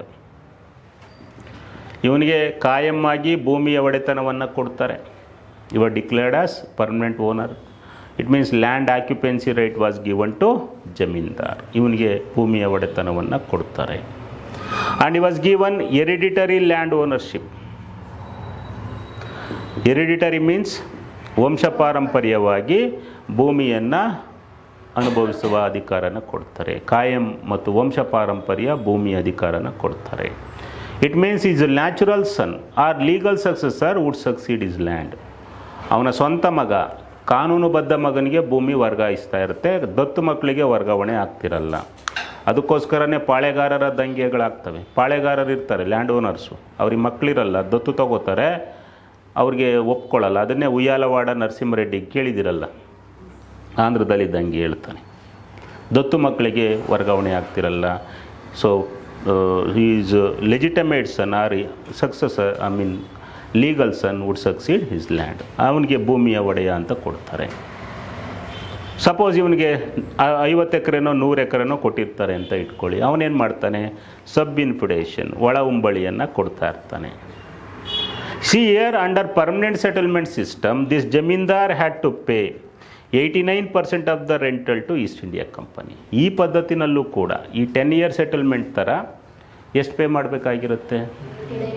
89% of the rental to East India company. Remaining 11% was his commission given by East India company to zamindar. Remaining 11% East India company ಜಮೀನ್ದಾರನಿಗೆ commission ಆಗಿ ಕೊಡ್ತಾ ಇರುತ್ತೆ for his services. Year agreement signed, ಯಾರ್ಯಾರ ನಡುವೆ agreement ಆಗಿರುತ್ತೆ? Agreement signed between East India company and farmer. And there was no agreement between Jamindar and farmer, and there was no agreement between East India Company and farmer. ಇವರಿಬ್ಬರ ನಡುವೆ ಯಾವ್ದು agreement ಇರಲ್ಲ, ಇವ್ರಿಗೂ ಯಾವ್ದು agreement ಇರಲ್ಲ, ಇವ್ರಿಗೆ ಯಾವುದೇ ಲ್ಯಾಂಡ್ ರೈಟ್ಸು ಇರಲ್ಲ. ಲ್ಯಾಂಡ್ ರೈಟ್ಸ್ ಎಲ್ಲ ಯಾರಿಗಿರುತ್ತೆ? ಇವು ಜಮೀನ್ದಾರನಿಗಿರುತ್ತೆ. They served as a tenants. So ಗೇಣಿದಾರರಾಗಿ ಅವ್ರ ಕೆಲಸವನ್ನು ಮಾಡ್ತಾರೆ. ಸೊ ಇಲ್ಲಿ ನೋಡಿ, ಇವರು ಎಷ್ಟು ಕೊಡಬೇಕು ಅಂತ ಸ್ಪೆಸಿಫೈ ಮಾಡುತ್ತೆ ಈ ಪದ್ಧತಿ. ಜಮೀನ್ದಾರ ಈಸ್ಟ್ ಇಂಡಿಯಾ ಕಂಪನಿಗೆ ಎಷ್ಟು ಕೊಡಬೇಕು? 89% ಆಫ್ ದ ರೆಂಟಲ್ ಅಷ್ಟು ಕೊಡಬೇಕು ಅಂತ. But this settlement did not specify how much rent to be collected by this zamindar from the farmer. ಈ ರೈತನಿಂದ ಇವನೆಷ್ಟು ವಸೂಲಿ ಮಾಡಬೇಕು ಅಂತ ಹೇಳಲ್ಲ, ಆದರೆ ಇವ್ರಿಗೆ ಎಷ್ಟು ಕೊಡಬೇಕು ಅಂತ ಮಾತ್ರ ಹೇಳುತ್ತೆ. ಹಾಗಾಗಿ ಇವನೇನು ಮಾಡ್ತಾನೆ, ಇವರಿಂದ he was collecting maximum and possible rent from the farmer. ಹೆಚ್ಚು ವಸೂಲಿ ಮಾಡೋದಕ್ಕೆ ಶುರು ಮಾಡ್ತಾನೆ ಜಮೀನ್ದಾರ. ಇದರಿಂದ ಸಫರ್ ಆಗೋದು ಯಾರು? ರೈತರು, ಫಾರ್ಮರ್ಸು ಸಫರ್ ಆಗ್ತಿರ್ತಾರೆ. ಸೊ ಈ ಥರ ಒಂದು ಪದ್ಧತಿನ ತರ್ತಾನೆ. And this permanent settlement system introduced in, ಎಲ್ಲೆಲ್ಲಿ ಜಾರಿಗೆ ತರ್ತಾನೆ ಅಂದರೆ, introduced in Bengal, Bihar, Orissa, Varanasi district, Varanasi ಜಿಲ್ಲೆ, and coastal Andhra, that is northern Sarkar. ಆಂಧ್ರದ ಉತ್ತರ ಸರ್ಕಾರಗಳಲ್ಲಿ ತೆಗೆದುಕೊಂಬರ್ತಾರೆ. ಇಷ್ಟು ಕಡೆ ಕಾಯಂ ಜಮೀನ್ದಾರಿ ಪದ್ಧತಿನ ತರ್ತಾರೆ. ಇಂಟ್ರೊಡ್ಯೂಸ್ಡ್ ಇನ್ ಬೆಂಗಾಲ್, ಬಿಹಾರ್, ಒರಿಸ್ಸಾ, ಬೆಂಗಾಲ್ ಪ್ರಾವಿನ್ಸಲ್ಲಿ, ವಾರಣಾಸಿ ಜಿಲ್ಲೆ ಆ್ಯಂಡ್ ನಾರ್ಥರ್ನ್ ಸರ್ಕಾರ. ಉತ್ತರ ಸರ್ಕಾರಗಳಲ್ಲಿ ತಗೊಂಬರ್ತಾರೆ. ಇಟ್ ರಫ್ಲಿ cover 19% of total cultivated area of India. ಏನು ಭಾರತದ ಒಟ್ಟು ಕೃಷಿ ಭೂಭಾಗ ಇರುತ್ತೆ, ಅದರ 19% ಭೂಭಾಗದಲ್ಲಿ ಅದನ್ನು ತಗೊಂಬರ್ತಾರೆ. ಸೊ ಈ ಥರ ಕಾಯಂ ಜಮೀನ್ದಾರಿ ಪದ್ಧತಿನ ತರ್ತಾನೆ. Okay. And this system had several advantages. ಕೆಲವು ಅನುಕೂಲಗಳಾಗ್ತವೆ. Advantages mainly to East India company and zamindar. ಈ ಪದ್ಧತಿಯಿಂದ ಯಾರಿಗೆ ಅನುಕೂಲಗಳಾಗುತ್ತೆ? ಈಸ್ಟ್ ಇಂಡಿಯಾ ಕಂಪನಿಗಾಗುತ್ತೆ ಮತ್ತು ಜಮೀನ್ದಾರನಿಗಾಗುತ್ತೆ ಅನುಕೂಲಗಳು. Advantages of permanent settlement system to East India Company. This system had several advantages such as financial advantages, economical advantages and political advantages to East India company. ನೋಡಿ, ಹಣಕಾಸು ಅನುಕೂಲಗಳಾಗುತ್ತೆ East India ಕಂಪನಿಗೆ. ಹಣಕಾಸು ಅನುಕೂಲಗಳು, ಆರ್ಥಿಕ ಅನುಕೂಲಗಳಾಗುತ್ತೆ, ರಾಜಕೀಯ ಅನುಕೂಲಗಳಾಗುತ್ತೆ. 3 ಥರ ಅನುಕೂಲಗಳಾಗುತ್ತೆ ಇವರಿಗೆ. ಫಸ್ಟು ಫಿನಾನ್ಷಿಯಲ್ ಅಡ್ವಾಂಟೇಜಸ್, ಆರ್ಥಿಕ ಅನುಕೂಲಗಳು ಏನು? See this permanent settlement system it secured fixed and stable income to East India Company every year and it saved government expenses. ನೋಡಿ, ಪ್ರತಿ ವರ್ಷ ಈಸ್ಟ್ ಇಂಡಿಯಾ ಕಂಪನಿಗೆ ನಿಗದಿತ ಸಂದರ್ಭದಲ್ಲಿ ನಿಗದಿತ ಆದಾಯ ಬರ್ತಾ ಇರುತ್ತೆ. ಅವ್ರ ಟಾರ್ಗೆಟ್ ಎಷ್ಟಿರುತ್ತೆ? ಪ್ರತಿ ವರ್ಷ ಅಷ್ಟು ವಸೂಲಿ ಆಗ್ತಾ ಇರುತ್ತೆ. ಯಾರಿಂದ? ಜಮೀನ್ದಾರರಿಂದ. ನಿಗದಿತ ಸಂದರ್ಭದಲ್ಲಿ ನಿಗದಿತ ಆದಾಯ ಬರ್ತಾ ಇರುತ್ತೆ ಈಸ್ಟ್ ಇಂಡಿಯಾ ಕಂಪನಿಗೆ. So this system it secured fixed and stable income to East India Company. ಮಳೆ ಆಗಲಿ ಮಳೆ ಆಗದಿರಲಿ, ಬೆಳೆ ಆಗಲಿ ಬೆಳೆ ಆಗದಿರಲಿ, ಅವ್ರ ಸಂಬಂಧ ಎಲ್ಲ ಯಾರಿಂದ? ಜಮೀನ್ದಾರರಿಂದ. ಸೊ ಅವರಿಂದ ಇಷ್ಟು ಬರ್ತಾ ಇರುತ್ತೆ. ಅದ್ರ ಮೇಲೆ ಬಂದರೆ ಬೋನಸ್ ಅಟ್ಲೀಸ್ಟ್ ಅಷ್ಟಾದರೂ ಬರ್ತಾ ಇರುತ್ತೆ. ಫಿಕ್ಸ್ಡ್ ಸ್ಟೇಬಲ್ ಇನ್ಕಮ್ ಬರ್ತಾ ಇರುತ್ತೆ. ಹಾಗಾಗಿ ಇಟ್ ಸೇವ್ಡ್ ಗೌರ್ನಮೆಂಟ್ ಎಕ್ಸ್ಪೆನ್ಸಸ್, ಸರ್ಕಾರದ ಖರ್ಚುಗಳನ್ನು ಕಮ್ಮಿ ಮಾಡುತ್ತೆ. ಸಪೋಸ್ ಸರ್ಕಾರನೇ ರೈತರಿಂದ ಕಂದಾಯ ವಸೂಲಿ ಮಾಡಬೇಕು ಅಂದರೆ ಅಧಿಕಾರಿಗಳನ್ನ ನೇಮಕ ಮಾಡಬೇಕು. ಹೇಗೇನು ತಲೆನೋವು, ಅವ್ರಿಗೆ ಸ್ಯಾಲ್ರಿ ಕೊಡಬೇಕು. ಈಗ ಇಡೀ ಒಂದು ಹಳ್ಳಿನ ಒಬ್ಬ ಜಮೀನ್ದಾರನಿಗೆ ಕೊಟ್ಟರೆ ಅವ್ರ ಸಂಬಂಧ ಎಲ್ಲ ಯಾರ ಜೊತೆ? ಒಬ್ಬ ಜಮೀನ್ದಾರ. ಅವನು ಅವ್ರ ಜೊತೆ ಏನಾದರೂ ಇವ್ರ ಜೊತೆ ಏನಾದರೂ ಮಾಡ್ಕೊಳ್ಳಿ, ವಸೂಲಿ ಮಾಡಲಿ ಬಿಡಲಿ, ಅದು ಅವನಿಗೆ ಬಿಟ್ಟಿದ್ದು. ಬಟ್ ಇವ್ನು ಮಾತ್ರ ಇವರಿಗೆ ನಿಗದಿತ ಸಂದರ್ಭದಲ್ಲಿ ನಿಗದಿತ ಕಂದಾಯ ಕಟ್ತಾ ಇರ್ತಾನೆ. ಈಸ್ಟ್ ಇಂಡಿಯಾ ಕಂಪನಿಗೆ ನಿಗದಿತ ಫಿಕ್ಸ್ಡ್ ಇನ್ಕಮ್ ಒಂದು ಬರ್ತಾ ಇರುತ್ತೆ ಪ್ರತಿ ವರ್ಷ. ಅದು ಹಣಕಾಸು ಅನುಕೂಲಗಳು. ಆರ್ಥಿಕ ಅನುಕೂಲಗಳು, economical advantages. See economically the system encouraged the agricultural growth of Bengal. ಕೃಷಿಯ ಅಭಿವೃದ್ಧಿಗೆ ಕಾರಣ ಆಗುತ್ತೆ. ಯಾವಾಗ? When zamindar declared as permanent land owner or when permanent land ownership was given to zamindar. ಈ ಜಮೀನ್ದಾರನಿಗೆ ಕಾಯಂ ಜಮೀನ್ದಾರ ಅಂತ ಘೋಷಣೆ ಮಾಡಿದಾಗ ಏನು ಮಾಡ್ತಾನೆ? He would shown interest in the development of land. ನಂದೇ ಭೂಮಿ ಅಂತ ಕೊಟ್ಟಾಗ ನೀನು ಅಭಿವೃದ್ಧಿ ಮೇಲೆ ಆಸಕ್ತಿ ತೋರಿಸ್ತೀಯಾ. ಹಾಗಾಗಿ ಅನೇಕ ಜಮೀನ್ದಾರರು ಆಸಕ್ತಿ ತೋರಿಸ್ತಾರೆ. They introduced new types of cultivation, crops, ಹೊಸ ಬೆಳೆಗಳನ್ನು ಬೆಳೀತಾರೆ. ಬಂಗಾಳದ ಅಭಿವೃದ್ಧಿ ಆಗುತ್ತೆ. ಅದು ಒಂದು ಅಡ್ವಾಂಟೇಜು. ಪೊಲಿಟಿಕಲ್ ಅಡ್ವಾಂಟೇಜ್, ರಾಜಕೀಯವಾಗಿ ಈಸ್ಟ್ ಇಂಡಿಯಾ ಕಂಪನಿಗೆ ಭಾಳ ಹೆಲ್ಪ್ ಆಗುತ್ತೆ. Politically this system it created a class of loyal zamindar to East India company. East India ಕಂಪನಿಗೆ ಒಂದು ನಿಷ್ಠ ಜಮೀನ್ದಾರಿ ವರ್ಗನ ಸೃಷ್ಟಿ ಮಾಡಿಕೊಡುತ್ತೆ. ಯಾಕೆಂದರೆ ಅವ್ರ ಸಂಬಂಧ ಎಲ್ಲ ಯಾರು? ಈಸ್ಟ್ ಇಂಡಿಯಾ ಜಮೀನ್ದಾರ ಜೊತೆ. ಅವರೆಲ್ಲ ಈಸ್ಟ್ ಇಂಡಿಯಾ ಕಂಪನಿಯ ಚೇಲಗಳೇ ಆಗಿರ್ತಾರೆ ಮ್ಯಾಕ್ಸಿಮಮ್. ಅವರು ಆಲ್ವೇಸ್ ದೇವರ್ ಡಿಫೆಂಡಿಂಗ್ ಈಸ್ಟ್ ಇಂಡಿಯಾ ಸಮರ್ಥಿಸ್ಕೋತಾ ಇರ್ತಾರೆ. ಎಲ್ಲ ಬಂಗಾಳದ ಜಮೀನ್ದಾರರು ಈಸ್ಟ್ ಇಂಡಿಯಾ ಕಂಪನಿಯನ್ನು ಸಮರ್ಥಿಸ್ಕೋತಾ ಇರ್ತಾರೆ. ಈಗ ಹಳ್ಳಿನ ಕಂಟ್ರೋಲ್ ಮಾಡಬೇಕು ಅಂದರೆ ಆ ಜಮೀನ್ದಾರನ ಒಬ್ಬನ ಕಂಟ್ರೋಲ್ ಮಾಡಿದ್ರೆ ಸಾಕು, ಇಡೀ ಹಳ್ಳಿನ ಕಂಟ್ರೋಲ್ ಮಾಡೋ ಅಗತ್ಯತೆ ಇಲ್ಲ. ನೋಡಿ, 857ರ ದಂಗೆನಲ್ಲಿ all the zamindars of Bengal stood loyal to East India company. ಎಲ್ಲರೂ ಈಸ್ಟ್ ಇಂಡಿಯಾ ಕಂಪನಿಗೆ ಲಾಯಲ್ ಆಗಿರ್ತಾರೆ. ಒಂದು ಅಸೋಸಿಯೇಷನ್ ಬರುತ್ತೆ, ಜಮೀನ್ದಾರಿ ಸಂಘ ಅಂತ. ಅದು it helped Britishers in suppressing the movement. ಬೇಡ್ಕೋತಿರ್ತಾರಂತೆ 857ರಲ್ಲಿ ಈಸ್ಟ್ ಇಂಡಿಯಾ ಕಂಪನಿಗೆ ಜಯ ಸಿಗಲಿ ಅಂತ. ಯಾರು? ಜಮೀನ್ದಾರರು. ಹಾಗಾಗಿ politically it created loyal zamindar to East India company. East India ಕಂಪನಿಗೆ ಒಂದು ನಿಷ್ಠಾವಂತ ಜಮೀನ್ದಾರಿ ವರ್ಗನ ಸೃಷ್ಟಿ ಮಾಡುತ್ತೆ. ಅದು ಈಸ್ಟ್ ಇಂಡಿಯಾ ಕಂಪನಿಗಾದ ಅಡ್ವಾಂಟೇಜು. ಇನ್ನು ಜಮೀನ್ದಾರನಿಗಾದ ಅಡ್ವಾಂಟೇಜ್ ಏನು? ಈ ಗಾಟ್ ಪರ್ಮನೆಂಟ್ ಲ್ಯಾಂಡ್ ಓನರ್ಶಿಪ್, ಕಾಯಮ್ಮಾಗಿ ಭೂಮಿಯ ಒಡೆತನ ಅವನಿಗೆ ಸಿಗುತ್ತೆ, ಹೌದಲ್ಲ. ಹೆರಿಡಿಟರಿ ಲ್ಯಾಂಡ್ ಓನರ್ಶಿಪ್ ಸಿಗುತ್ತೆ. ಆಮೇಲೆ ಅವನು ಕೂಡ ಹೆಚ್ಚು ವಸೂಲಿ ಮಾಡ್ತಾ ಇರ್ತಾನೆ. ಅದರಲ್ಲಿ ಒಂದಷ್ಟನ್ನು ಈಸ್ಟ್ ಇಂಡಿಯಾ ಕಂಪನಿಗೆ ಕೊಡ್ತಾ ಇರ್ತಾನೆ. ಇದು ಜಮೀನ್ದಾರನಿಗೆ ಆದ ಅಡ್ವಾಂಟೇಜು. ಬಟ್ ಇವರಿಗೆ ಯಾವುದೇ ಅಡ್ವಾಂಟೇಜ್ ಆಗೋದಿಲ್ಲ. ಯಾರಿಗೆ? ಫಾರ್ಮರ್ಸ್ ಅಥವಾ ರೈತರಿಗೆ.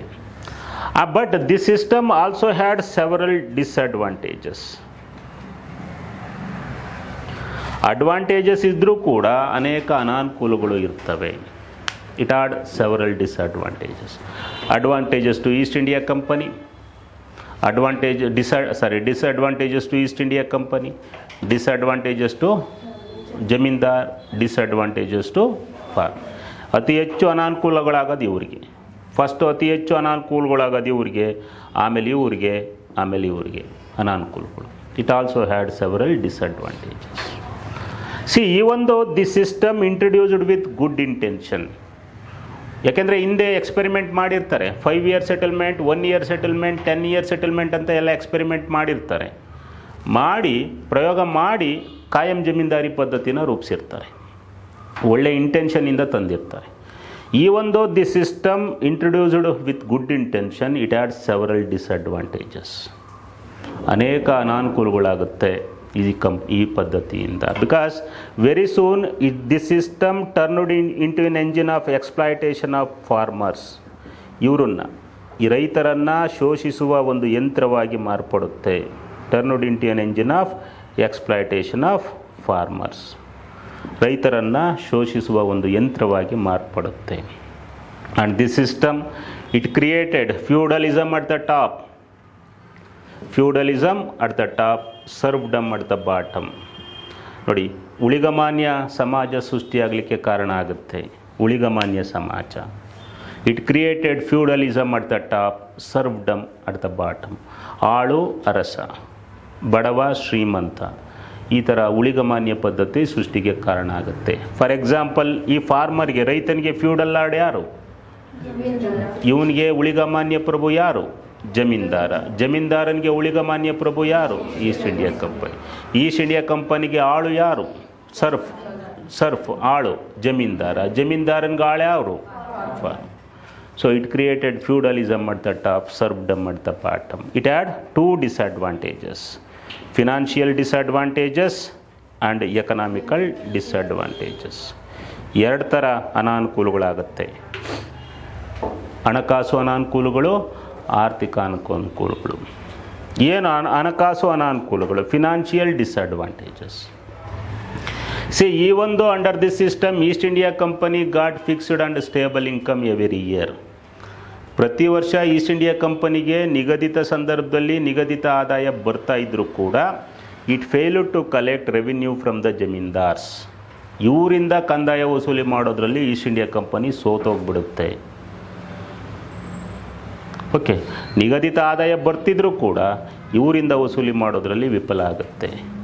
ಯಾಕೆ? In many cases zamindars fell in arrears. Hello, ಹಾಂ ಹಾಂ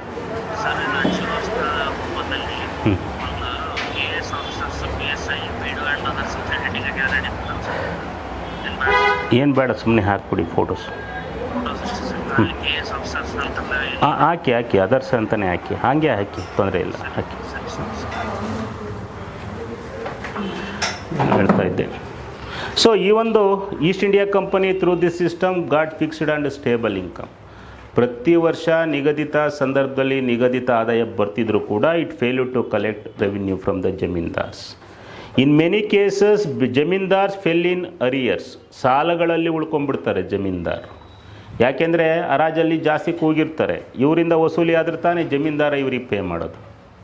ಮಳೆ ಆಗಲಿಲ್ಲ, ಬೆಳೆ ಆಗಲಿಲ್ಲ ಅಂತಂದರೆ ಇವರಿಂದ ಇವ್ರಿಗೆ ಪೇ ಆಗ್ತಿರ್ಲಿಲ್ಲ, ಇವ್ರಿಗೆ ಪೇ ಮಾಡೋಕ್ಕಾಗ್ತಿರ್ಲಿಲ್ಲ. ಹಾಗಾಗಿ ಸಾಲಗಾರರಾಗಿ ಉಳ್ಕೊಂಡ್ಬಿಡ್ತಾರೆ ಜಮೀನ್ದಾರರು, ಫೆಲ್ ಇನ್ ಅರಿಯರ್ಸ್. ಅದು ಒಂದು ಕಾರಣ. And land revenue was very high. 89% of the rental. ಎಷ್ಟು ಕೊಡ್ತೀನಿ ಅಂತ ಒಪ್ಕೊಂಡಿರ್ತಾನೋ 89 ರೂಪಾಯಿ ಪೇ ಮಾಡಬೇಕಾಗಿರುತ್ತೆ. ಅದರಿಂದನೂ ಸಾಲದಲ್ಲಿ ಉಳ್ಕೊಂಡ್ಬಿಡ್ತಾರೆ. Hence their lands were confiscated. ಕಂದಾಯ ಕೊಟ್ಟರು ಮಾತ್ರ ಅವನಿಗೆ ಕಾಯಂ ಭೂಮಿಯ ಒಡೆತನ. ಕಂದಾಯ ಕೊಡಲಿಲ್ಲ ಅಂದರೆ ಯಾವಾಗ ಬೇಕಾದ್ರೂ ಭೂಮಿಯನ್ನು ಕಿತ್ಕೋಬೋದಾಗಿತ್ತು. ಕಂದಾಯ ಕಟ್ಟಲಿಲ್ಲ ಅಂದರೆ ಅವ್ರಿಗೆ ಕೊಟ್ಟಿರೋ ಭೂಮಿಯನ್ನು ಕಿತ್ಕೊಂಡು ದೇವರ್ ಆಕ್ಷನ್ಡ್, ಅವನ್ನ ಬೇರೆಯವ್ರಿಗೆ ಹರಾಜು ಆಗ್ತಾಯಿದ್ರು. ಹಾಗಾಗಿ ಸೊ ಅನೇಕ ಅನಾನುಕೂಲಗಳಾಗುತ್ತೆ. Okay. And under this system East India company introduced sunset law. ಸೂರ್ಯಾಸ್ತ ಕಾಯ್ದೆ ಅಂತ ಕೂಡ ಒಂದು ಕಾಯ್ದೆನ ತಗೊಂಡ್ಬಂದ್ಬಿಡುತ್ತೆ. ಸನ್ಸೆಟ್ ಲಾ, ಸೂರ್ಯಾಸ್ತ ಕಾಯ್ದೆ. ಯಾವ ಕಾಯ್ದೆನಲ್ಲಿ? ಕಾಯಂ ಜಮೀನ್ದಾರಿ ಪದ್ಧತಿನಲ್ಲಿ introduced sunset law. Then what is sunset law? ಸೂರ್ಯಾಸ್ತ ಕಾಯ್ದೆ ಅಂದ್ರೇನು? Under sunset law, this zamindar had to pay land revenue to East India company treasury by the last day of the sunset.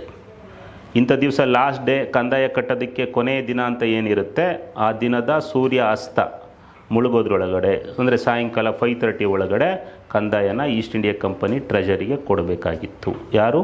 ಜಮೀನ್ದಾರ. This zamindar under sunset law had to pay land revenue to East India company treasury by the sunset of the last day fixed. Suppose if they fail to deposit land revenue to government treasury by the sunset of the last day fixed, ಕೊಡಲಿಲ್ಲ ಅಂದರೆ ನಿಗದಿತ ದಿನದ ಸೂರ್ಯಾಸ್ತ ಮುಳುಗೋದ್ರೊಳಗೆ ಕೊಡಲಿಲ್ಲ ಅಂದರೆ his land was confiscated and it was auctioned. ಬೇರೆಯವರಿಗೆ ಹರಾಜಾಗ್ತಿರ್ತಾರೆ. ಹಾಗಾಗಿ ಇವರಿಂದ ಮಳೆ ಆಗಲಿಲ್ಲ, ಬೆಳೆ ಆಗಲಿಲ್ಲ ಅಂದರೆ ಇವನಿಗೆ ವಸೂಲಿ ಮಾಡೋಕ್ಕಾಗ್ತಿರ್ಲಿಲ್ಲ, ಅವನಿಗೆ ಕಟ್ಟೋಕ್ಕಾಗ್ತಿರ್ಲಿಲ್ಲ. ಅದು ಆ ಹಣಕಾಸು ಅನಾನುಕೂಲಗಳು. ಇವ್ರಿಗೂ ನಷ್ಟ ಆಗುತ್ತೆ, ಇವ್ರಿಗೂ ನಷ್ಟ ಆಗುತ್ತೆ ಸ್ವಲ್ಪ. ಇನ್ನು ಎಕನಾಮಿಕಲ್ ಅಡ್ವಾಂಟೇಜಸ್, ಆರ್ಥಿಕ ಅನಾನುಕೂಲಗಳು. ಸೊ ಎಕನಾಮಿಕಲ್ ಇನ್ ರಿಯಾಲಿಟಿ ಕೆಲವು ಕಡೆ ಡೆವಲಪ್ ಆಗುತ್ತೆ. ಓವರಾಲ್ ತೆಗೆದುಕೊಂಡ್ರೆ in reality this system economically it retarded the economic growth of Bengal. ಬಂಗಾಳದ ಆರ್ಥಿಕ ಹಿನ್ನಡೆಗೆ ಕಾರಣ ಆಗುತ್ತೆ. ಕೆಲವು ಕಡೆ ಡೆವಲಪ್ ಆಗುತ್ತೆ, ಕೆಲವು ಕಡೆ ಅದು ಆಗೋದೇ ಇಲ್ಲ. ಮೆಜಾರಿಟಿ ಕೇಸಲ್ಲಿ ಆರ್ಥಿಕ ಹಿನ್ನಡೆ ಆಗುತ್ತೆ. ಈ ಒಂದು ಜಮೀನ್ದಾರ್ಸ್ ದೇವರ್ ಗಿವನ್ ಪರ್ಮನೆಂಟ್ ಲ್ಯಾಂಡ್ ಓನರ್ಶಿಪ್. ಇವ್ರಿಗೆ ಒಂದು ಒಳ್ಳೆಯ ಉದ್ದೇಶದಿಂದ ಮಾಡಿರ್ತಾರೆ, ಇವ್ರಿಗೇನೋ ಭೂಮಿ ಒಡೆತನ ಕೊಟ್ಟರೆ ಏನೋ ಮಾಡಿ ಏನೋ ಉದ್ಧಾರ ಮಾಡಿಬಿಡ್ತಾರೆ ಅಂತ. ಯಾರಿಗೆ? ಜಮೀನ್ದಾರಿಗೆ. ಈ ಒಂದು zamindar was given permanent land ownership. Majority zamindars did not show in the interest of development of land. Majority ಭೂಮಿಯ ಅಭಿವೃದ್ಧಿನಲ್ಲಿ ಆಸಕ್ತಿ ಇರೋದಿಲ್ಲ. They were interested in extracting and maximum rent from the farmer. ಇವರಿಂದ ಹೆಚ್ಚು ವಸೂಲಿ ಮಾಡೋದ್ರಲ್ಲಿ ಆಸಕ್ತಿ ಇರುತ್ತೆ ಬಿಟ್ಟರೆ ಅವರಿಗೆ ಭೂಮಿಯ ಅಭಿವೃದ್ಧಿನಲ್ಲಿ ಆಸಕ್ತಿ ಇರೋದಿಲ್ಲ. In majority cases this zamindars they were not living in their estates. ಈಗ ಸಪೋಸ್ ಅವನಿಗೆ 100 ಎಕರ್ನೋ ಅಥವಾ 200 ಎಕರ್ನೋ ಲ್ಯಾಂಡ್ ಕೊಟ್ಟರೆ ಅವನು ಎಲ್ಲಿ ವಾಸ ಮಾಡಬೇಕು? ಆ ಜಮೀನು ಇರೋ ಥರ ವಾಸ ಮಾಡಬೇಕು ಅಥವಾ ಹಳ್ಳಿನಲ್ಲಿ ವಾಸ ಮಾಡಬೇಕು. ಆದರೆ ಮೆಜಾರಿಟಿ ಕೇಸಲ್ಲಿ ಅವರಲ್ಲಿ ವಾಸ ಮಾಡ್ತಾ ಇರಲ್ಲ. They were living in the distant to cities. ಈಗ ನಿಮ್ಮದು ಹಳ್ಳಿನಲ್ಲಿ ಜಮೀನಿದೆ ಅಂದರೆ ಹಳ್ಳಿನಲ್ಲಿ ಏನು ಮಾಡ್ತೀರಾ? ಕೋರಿ ಅಂತೀವಿ. ಕೋರಿ ಅಂದ್ರೇನು? ಟೆನೆಂಟ್. ಗುತ್ತಿಗೆಗೆ ಕೊಟ್ಟು ನೀವು ಬೆಂಗಳೂರಲ್ಲಿ ವಾಸ ಮಾಡ್ತೀರಾ. ಬರೋ ಆದಾಯನ ಅಲ್ಲಿಂದ ಬರೋ ಆದಾಯನ ಬೆಂಗಳೂರಲ್ಲಿ ಖರ್ಚು ಮಾಡ್ತೀರಾ. ಅದೇ ಥರನೇ ಅಲ್ಲಿ ಆಗುತ್ತೆ. ಅರ್ಥ ಆಗ್ತಿದೆಯಲ್ಲ? ಹಳ್ಳಿನಲ್ಲಿ ಜಮೀನನ್ನು ಕೊಟ್ಟು ಸಿಟಿನಲ್ಲಿ ವಾಸ ಮಾಡ್ತಾ ಇರ್ತಾರೆ. They were living in the cities lavishly. ಹಳ್ಳಿನಲ್ಲಿ ಬರೋ ಆದಾಯನ ನಗರದಲ್ಲಿ ದುಂದುವೆಚ್ಚ ಮಾಡ್ಕೊಂಡು ಓಡಾಡ್ತಿರ್ತಾರೆ ಜಮೀನ್ದಾರರು. ಹಾಗಾಗಿ ಎಕನಾಮಿಕಲಿ ಆರ್ಥಿಕ ಹಿನ್ನಡೆ ಉಂಟಾಗುತ್ತೆ. ಆಮೇಲೆ ಸನ್ಸೆಟ್ ಲಾ, ಇದು ವೆರಿ ವೆರಿ ಇಂಪಾರ್ಟೆಂಟ್. ಸನ್ಸೆಟ್ ಲಾ ಪ್ರಕಾರ ನಿಗದಿತ ದಿನದ ಸೂರ್ಯಾಸ್ತ ಮುಳುಗೋದ್ರೊಳಗಡೆ ಕಂದಾಯ ಕಟ್ಟಬೇಕಾಗುತ್ತೆ. ಕಟ್ಟಲಿಲ್ಲ ಅಂತಂದರೆ ಅವ್ರಿಗೆ ಕೊಟ್ಟಿರೋ ಭೂಮಿಯನ್ನು ಕಿತ್ಕೊಂಡು ಬೇರೆಯವ್ರಿಗೆ ಹರಾಜು ಆಗ್ತಿರ್ತಾರೆ. ನೋಡಿ, ಬಿಕಾಸ್ ಆಫ್ ಸನ್ಸೆಟ್ ಲಾ. ಆದರೆ ನೋಡಿ, ಇಲ್ಲಿ ಜಮೀನ್ದಾರನಿಗೆ because of sunset law many zamindars lost their land. ಅನೇಕ ಜಮೀನ್ದಾರರು ಭೂಮಿಯನ್ನು ಕಳ್ಕೊತಾರೆ. ಯಾಕಂದರೆ ಮಳೆ ಆದರೆ, ಬೆಳೆ ಆದರೆ ರೈತ ಇವ್ರಿಗೆ ಕೊಡ್ತಾನೆ, ಇವರು ಇವ್ರಿಗೆ ಕೊಡ್ತಾರೆ. ಇಲ್ಲ ಅಂದರೆ ಆ ಕೊಡೋಕ್ಕಾಗ್ತಿರ್ಲಿಲ್ಲ. ಸೂರ್ಯಾಸ್ತ ಕಾಯ್ದೆಯಿಂದ ಅನೇಕ ಜಮೀನ್ದಾರರು ಭೂಮಿಯನ್ನು ಕಳ್ಕೊತಾರೆ. ಇನ್ ಮೆನಿ ಕೇಸಸ್ ಜಮೀನ್ದಾರ್ಸ್ ರಿವೋಲ್ಟೆಡ್ ಅಗೇನೆಸ್ಟ್ ಬ್ರಿಟಿಷರ್ ವಿರುದ್ಧ ದಂಗೆ ಹೇಳ್ತಾರೆ. ನಮಗೆ ಎವಿಡೆನ್ಸು ಸಿಗುತ್ತೆ. ಬೈ 1857 1857 ಹೊತ್ತಿಗೆ nearly 21,000 zamindars lost their land because of sunset law. ಎಷ್ಟು ಸಾವಿರ ಜನ ಭೂಮಿಯನ್ನು ಕಳ್ಕೊತಾರೆ? 21,000 ಜಮೀನ್ದಾರರು ಭೂಮಿಯನ್ನು ಕಳ್ಕೊತಾರೆ ಸೂರ್ಯಾಸ್ತ ಕಾಯ್ದೆಯಿಂದ. ಹಾಗಾಗಿ in 1857 revolt this zamindars participated. ಇವರು ಭಾಗವಹಿಸ್ತಾರೆ. ಅದಕ್ಕೆ Pandit Jawaharlal Nehru called 1857 revolt as zamindars unrest. ಜಮೀನ್ದಾರರ ದಂಗೆ ಅಂತ ಜವಾಹರ್ಲಾಲ್ ನೆಹರು ಕರೆಯೋದು. ಅದಕ್ಕೆ ಎಕ್ಸಾಂಪಲು ಸಿಗುತ್ತೆ, ಓದಿರ್ತೀರ ಹಿಸ್ಟ್ರಿನಲ್ಲಿ. ಜಮೀನ್ದಾರ್ ಆಫ್ ಜಗದೀಶ್ಪುರದ ಬಿಹಾರ್ನ ಜಮೀನ್ದಾರ ಇರ್ತಾನೆ ಕುನ್ವರ್ ಸಿಂಗ್ ಅಂತ. ಅವನು ದಂಗೆನಲ್ಲಿ ಭಾಗವಹಿಸ್ತಾನೆ. ಟೋಟಲಿ ಇದು ಎಂಡೆಡ್ ವಿತ್ ಫೇಲ್ಯೂರ್ ಆಗುತ್ತೆ. ಆದರೂ ಕೂಡ ಬಂಗಾಳದಲ್ಲಿ ಎಲ್ಲಿವರೆಗೂ ಇರುತ್ತೆ? 1955ವರೆಗೂ ಇರುತ್ತೆ. But finally after independence in 1955 West Bengal government passed West Bengal tenancy act. ಪಶ್ಚಿಮ ಬಂಗಾಳ ಗೇಣಿ ಕಾಯ್ದೆ ಅಂತ ಪಾಸ್ ಮಾಡಿ after independence it was abolished. ಕಾಯಂ ಜಮೀನ್ದಾರಿ ಪದ್ಧತಿನ ಏನು ಮಾಡ್ತಾರೆ? ಆಫ್ಟರ್ ಇಂಡಿಪೆಂಡೆನ್ಸ್ ರದ್ದುಗೊಳಿಸ್ತಾರೆ. ಯಾವಾಗ? ಸ್ವಾತಂತ್ರ್ಯ ಅಲ್ಲಿವರೆಗೂ ಬಂಗಾಳದಲ್ಲಿ ಕಾಯಂ ಜಮೀನ್ದಾರಿ ಪದ್ಧತಿ ಇರುತ್ತೆ. So this about permanent settlement system. So ಟೋಟಲಾಗಿ ಏನಾಗುತ್ತೆ? ಎಂಡ್ ಆಗುತ್ತೆ, ಫೇಲ್ಯೂರ್ ಆಗುತ್ತೆ.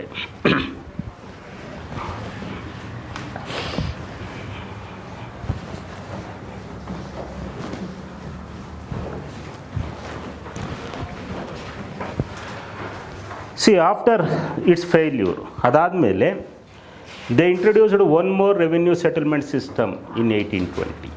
1820ರಲ್ಲಿ ಇನ್ನೊಂದು ಹೊಸ ಕಂದಾಯ ಪದ್ಧತಿ ತರ್ತಾರೆ. That is called ryotwari system. Ryotwari ಪದ್ಧತಿ ತರ್ತಾರೆ. ಇದನ್ನು ವಿ ಎನಲ್ಲಿ ಕೇಳಿದ್ದಾರೆ ನೋಡಿ. ಎಲ್ಲ ಎಕ್ಸಾಮಲ್ಲೂ ಇದ್ರ ಮೇಲೆ 100% ಕ್ವಶನ್ಸ್ ಇರ್ತವೆ. ಇಷ್ಟು 5 ಜಮೀನ್ದಾರಿನಲ್ಲಿ ವಿ ಕ್ಯಾನ್ ಎಕ್ಸ್ಪೆಕ್ಟ್ 1 ಮಿನಿಮಮ್ ಇದ್ದೇ ಇರುತ್ತೆ ರೀ. ಓಕೆ, ರೈತ್ವಾರಿ ಪದ್ಧತಿ ಇಂಟ್ರೊಡ್ಯೂಸ್ಡ್ ಇನ್ 1820. 1820ರಲ್ಲಿ ರೈತ್ವಾರಿ ಪದ್ಧತಿಯನ್ನು ತರ್ತಾರೆ. See this ryotwari system another revenue settlement system introduced during the time of lord Marquis Hastings. Lord Marquis Hastings ಯಾರ ಕಾಲದಲ್ಲಿ ತರ್ತಾರೆ? Lord Marquis Hastings. ಮಾರ್ಕ್ವಿಸ್ ಹೇಸ್ಟಿಂಗ್ಸ್ನ ಕಾಲದಲ್ಲಿ ತರ್ತಾರೆ. ಗವರ್ನರ್ ಜನರಲ್ 813ರಿಂದ 823ವರೆಗೂ ಇರ್ತಾರೆ ಮಾರ್ಕ್ವಿಸ್ ಹೇಸ್ಟಿಂಗ್ಸ್. ಅವನ ಕಾಲದಲ್ಲಿ ತರ್ತಾರೆ. Introduced during the time of governor general Marquis Hastings. Okay, see ಇಲ್ಲಿ in Bengal they already introduced permanent settlement system in 1793. 1793ನಲ್ಲಿ ಬಂಗಾಳದಲ್ಲಿ ಕಾಯಂ ಜಮೀನ್ದಾರಿ ತಂದಿರ್ತಾರೆ. This permanent settlement system ended with failure. ಅದು ವಿಫಲ ಆಗುತ್ತೆ. ಬಿಕಾಸ್ ಆಫ್ ಇಟ್ಸ್ ಫೇಲ್ಯೂರ್, ಯಾವಾಗ ಅದು ವಿಫಲ ಆಗುತ್ತೋ they did not want to expand this permanent to other areas. ಈ ಕಾಯಂ ಜಮೀನ್ದಾರಿ ಪದ್ಧತಿಯನ್ನು ಇತರೆ ಭಾಗಗಳಿಗೆ ವಿಸ್ತಾರ ಮಾಡೋದಕ್ಕೆ ಇಚ್ಛೆ ಪಡಲ್ಲ, ಯಾಕೆಂದರೆ ಅದೇ ವಿಫಲ ಆಗಿರುತ್ತೆ. ಅದಕ್ಕೋಸ್ಕರ they introduced one more revenue settlement system called ryotwari system. Ryotwari ಪದ್ಧತಿ ಅಂತ ಪದ್ಧತಿ ತರ್ತಾರೆ. And a ryotwari system this Raitvari system, this was a direct settlement made between East India Company and farmer. ಇದು ಈಸ್ಟ್ ಇಂಡಿಯಾ ಕಂಪನಿ ಮತ್ತು ರೈತನ ನಡುವೆ ಆದ ನೇರ ಒಪ್ಪಂದ. Direct settlement. It was a direct settlement made between East India company and farmer. ಇಬ್ಬರ ನಡುವೆ ನೇರವಾಗಿ ಒಪ್ಪಂದ ಆಗಿರುತ್ತೆ. And this system, government abolished intermediated between East India Company and farmer like zamindar. ಈ ಪದ್ಧತಿನಲ್ಲಿ ಜಮೀನ್ದಾರ ಇರ್ತಾನ? ಇರಲ್ಲ. ಸೊ ಈಸ್ಟ್ ಇಂಡಿಯಾ ಕಂಪನಿ ಮತ್ತು ಜಮೀನ್ದಾರ ನಡುವೆ ಇದ್ದ ಮಧ್ಯವರ್ತಿಯನ್ನು ನಿರ್ಮೂಲನೆ ಮಾಡುತ್ತೆ. And so made direct settlement with farmer. And this farmer was direct responsible for the payment of land revenue. ಇವನೇ ನೇರವಾಗಿ ಈಸ್ಟ್ ಇಂಡಿಯಾ ಕಂಪನಿಗೆ ಕಂದಾಯನ ಕೊಡ್ತಾ ಇರ್ತಾನೆ. Okay, C on pilot basis ನೋಡಿ, ಯಾವಾಗ ಇದನ್ನು ತಗೊಂಬರ್ತಾರೆ? 820ರಲ್ಲಿ ತರ್ತಾರೆ. Before the implementing of this, ಇದನ್ನು ಜಾರಿಗೆ ತರೋದಕ್ಕಿಂತ ಮುಂಚೆ ಇನ್ 1802 ಆನ್ ಪೈಲಟ್ ಬೇಸಿಸ್ ಅಂತ ಅಂದ್ರೇನು? ಪೈಲಟ್ ಪ್ರಾಜೆಕ್ಟ್, ಪ್ರಾಯೋಗಿಕ ಯೋಜನೆಯಾಗಿ ಜಾರಿಗೆ ತರ್ತಾರೆ. ಫಸ್ಟ್ ಪ್ರಾಯೋಗಿಕ ಯಾವುದೇ ಪ್ರೋಗ್ರಾಮ್ನ ಇಂಟ್ರೊಡ್ಯೂಸ್ ಮಾಡೋದಕ್ಕಿಂತ ಮುಂಚೆ 1 ಡಿಸ್ಟಿಕ್ 2 ಡಿಸ್ಟಿಕಲ್ಲಿ ತರ್ತಾರೆ. ಅದು ಯಶಸ್ವಿ ಆದರೆ ಬೇರೆ ಕಡೆ ಇಂಪ್ಲಿಮೆಂಟ್ ಮಾಡ್ತಾರೆ. ಇದು ಅಷ್ಟೇ. On pilot basis in 1802 introduced in Baramahal in Madras province. ನೋಡಿ, ಮಡ್ರಾಸ್ ಪ್ರಾಂತ್ಯದ ಬಾರಾಮಹಲಲ್ಲಿ ಫಸ್ಟು ಇಂಟ್ರೊಡ್ಯೂಸ್ ಮಾಡ್ತಾರೆ ಪೈಲಟ್ ಬೇಸಿಸಲ್ಲಿ. ಅಲ್ಲಿ ಸಕ್ಸಸ್ ಆಗುತ್ತೆ, ಯಶಸ್ವಿ ಆಗುತ್ತೆ. ಯಾವಾಗ ಅದು ಯಶಸ್ವಿ ಆಗುತ್ತೋ ಮ್ಯಾಸಿವ್ ಸ್ಕೇಲಲ್ಲಿ 820ರಲ್ಲಿ ತರ್ತಾರೆ. ಅರ್ಥ ಆಗ್ತಿದೆಯಲ್ಲ? And it was 2 British officers responsible for the introduction of ryotwari system. Governor general ಯಾರಿರ್ತಾರೆ? Marquis Hastings. ಆದರೆ ಇಬ್ಬರು ಅಧಿಕಾರಿಗಳಿರ್ತಾರೆ, ಅವರು ರೈತ್ವಾರಿ ಪದ್ಧತಿಯ ಪರಿಕಲ್ಪನೆನ ರೂಪಿಸ್ತಾರೆ. ಅದನ್ನೇ VA1ನಲ್ಲಿ ಕೇಳಿರೋದು. 2 British officers such as Hector Thomas Munro Hector Thomas Munro and Captain Alexander Reed. Thomas Munro and Alexander Reed. Hector Munro, Alexander Reed. These two British officers responsible for the introduction of ರೈತವಾರಿ system. ಅವರು ಇಲ್ಲಿ ಪ್ರಾಯೋಗಿಕ ಯೋಜನೆಯಾಗಿ Munro, captain read ತಂದಿರ್ತಾರೆ. ಪ್ರಾಯೋಗಿಕ ಯೋಜನೆಯಾಗಿ ಬಾರಾಮಹಲಲ್ಲಿ ಈ ಪರಿಕಲ್ಪನೆಯನ್ನು ಅವರು ರೂಪಿಸ್ತಾರೆ. After it's success, ಇದನ್ನೇ ಕೇಳಿರೋದು. ಇದು success ಆದಮೇಲೆ ಮ್ಯಾಸಿವ್ ಸ್ಕೇಲಲ್ಲಿ ತೊಗೊಂಬರ್ತಾರೆ. ಓಕೆ, ಎಲ್ಲೆಲ್ಲಿ ಇಂಟ್ರೊಡ್ಯೂಸ್ ಮಾಡ್ತಾರೆ? ಆಲ್ರೆಡಿ ಪರ್ಮನೆಂಟ್ ಸೆಟಲ್ಮೆಂಟ್ ಬೆಂಗಾಲಲ್ಲಿರುತ್ತೆ, ಅದನ್ನು ಬಿಟ್ಟು ಬೇರೆ ಕಡೆ ತರ್ತಾರೆ. ಎಲ್ಲೆಲ್ಲಿ? This ರೈತವಾರಿ system introduced in Madras province, Madras ಪ್ರಾಂತ್ಯದಲ್ಲಿ ತರ್ತಾರೆ. ಕೂರ್ಗು, ಕರ್ನಾಟಕದ ಕೂರ್ಗಲ್ಲಿ ತರ್ತಾರೆ. ಬಾಂಬೆ ಪ್ರಾವಿನ್ಸ್, ಬಾಂಬೆ ಪ್ರಾಂತ್ಯದಲ್ಲಿ ತರ್ತಾರೆ. Bombay province and also in Assam, ಅಸ್ಸಾಮಲ್ಲಿ ತರ್ತಾರೆ. Introduced in this areas. ಇಷ್ಟು ಕಡೆ ತಗೊಂಬರ್ತಾರೆ. ಇಟ್ ರಫ್ಲಿ covered nearly 51% of total cultivated area of India. ಭಾರತದ ಒಟ್ಟು ಕೃಷಿ ಭೂಭಾಗದ 51% ಭೂಭಾಗದಲ್ಲಿ ತೆಗೆದುಕೊಂಬರ್ತಾರೆ. Okay, and this was direct settlement made between East India company and farmer. This farmer, under this system, this farmer declared as owner of the land. ಯಾರಿಗೆ ಭೂಮಿಯ ಒಡೆತನವನ್ನು ಕೊಡ್ತಾರೆ? ರೈತನಿಗೆ ಕೊಡ್ತಾರೆ. He was declared as owner of the land. Land occupancy right was given to farmer and he was given hereditary land ownership. ಕಾಯಮ್ಮಾಗಿ ಭೂಮಿಯ ಒಡೆತನವನ್ನು ರೈತನಿಗೆ ಕೊಡ್ತಾರೆ, ಅವನಿಗೆ ಕೊಡ್ತಾರೆ, ಅವನ್ನೇ ಒಡೆಯ ಅಂತ ಘೋಷಣೆ ಮಾಡ್ತಾರೆ. But under this system land revenue was very high. It was 55% of the produce. ಎಷ್ಟಿರುತ್ತೆ ಭೂ ಕಂದಾಯ? ಉತ್ಪಾದನೆಯ 55% ಇರುತ್ತೆ. 100 ಚೀಲ ಬೆಳೆದ್ರೆ 55 ಚೀಲನ ಈಸ್ಟ್ ಇಂಡಿಯಾ ಕಂಪನಿಗೆ ಕೊಡಬೇಕಾಗಿರುತ್ತೆ. 55% of the produce. Because of high land revenue, ಜಾಸ್ತಿ ಕಂದಾಯ ಇದ್ದಿದ್ದರಿಂದ this system also ended with failure. ಇದು ಕೂಡ ವಿಫಲ ಆಗುತ್ತೆ. ನೋಡಿ, ಅವರು ಬ್ರಿಟಿಷರ್ಸ್ ಏನು ಎಕ್ಸ್ಪರ್ಟೈಸ್ ಇರಲ್ಲ, ಬರೀ ಎಕ್ಸ್ಪೆರಿಮೆಂಟ್ ಮಾಡ್ಕೊಂಡು ಹೋಗ್ತಾರೆ. ಫಸ್ಟ್ 5 ಇಯರ್ ತರ್ತಾರೆ, ಅದು ಫೇಲ್ ಆಗುತ್ತೆ. 1 ಇಯರ್ ತರ್ತಾರೆ, ಫೇಲ್ ಆಗುತ್ತೆ. 10 ಇಯರ್ ತರ್ತಾರೆ, ಫೇಲ್ ಆಗುತ್ತೆ. ಪರ್ಮನೆಂಟ್ ಅಂತಾರೆ, ಅದು ಫೇಲ್ ಆಗುತ್ತೆ. ರೈತವಾರಿ ಅಂತಾರೆ, ಅದು ಫೇಲ್ ಆಗುತ್ತೆ. ಆಮೇಲೆ ಮಹಲ್ವಾರಿ ತರ್ತಾರೆ, ಅದು ಫೇಲ್ ಆಗುತ್ತೆ. ಬರೀ ಏನು ಮಾಡ್ತಾರೆ? ಎಕ್ಸ್ಪೆರಿಮೆಂಟ್ ಮಾಡ್ಕೊಂಡು ಹೋಗ್ತಾರೆ. ಅರ್ಥ ಆಗ್ತಿದೆಯಲ್ಲ? ಅಷ್ಟೇ. ಇದು ಕೂಡ ವಿಫಲ ಆಗುತ್ತೆ. ಇದು ಯಾವಾಗ ವಿಫಲ ಆಗುತ್ತೋ ನೋಡಿ, permanent settlements also ended with failure, ryotwari system also ended with failure. ಇದು ವಿಫಲ ಆಗುತ್ತೆ because of high land revenue. Because of their failure, ಇವೆರಡು ವಿಫಲ ಆಗೋದ್ರಿಂದ they did not want to expand permanent and ryotwari to other areas. ಇವುಗಳನ್ನ ವಿಸ್ತಾರ ಮಾಡೋಕ್ಕೆ ಇಚ್ಛೆ ಪಡದೆ they introduced in this area. They introduced in 1833 in this area, they introduced one more revenue settlement system called Mahalwari system. ಇನ್ನೊಂದು ಕಂದಾಯ ಪದ್ಧತಿನ ತರ್ತಾರೆ, ಮಹಲ್ವಾರಿ ಪದ್ಧತಿ. ಯಾವ ಭಾಗದಲ್ಲಿ? ಇಲ್ಲಿ ತರ್ತಾರೆ. Okay, so next you take mahalwari system.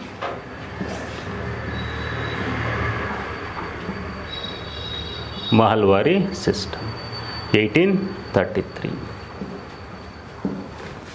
They introduced one more revenue settlement system in 1833 called Mahalwari system. Mahalwari ಪದ್ಧತಿ ಅಂತ ಕರೀತಾರೆ. This system also called joint rent system, ಜಂಟಿ ಕಂದಾಯ ಪದ್ಧತಿ. Also called modified zamindari system, ಮಾರ್ಪಡಿಸಿದ ಜಮೀನ್ದಾರಿ ಪದ್ಧತಿ.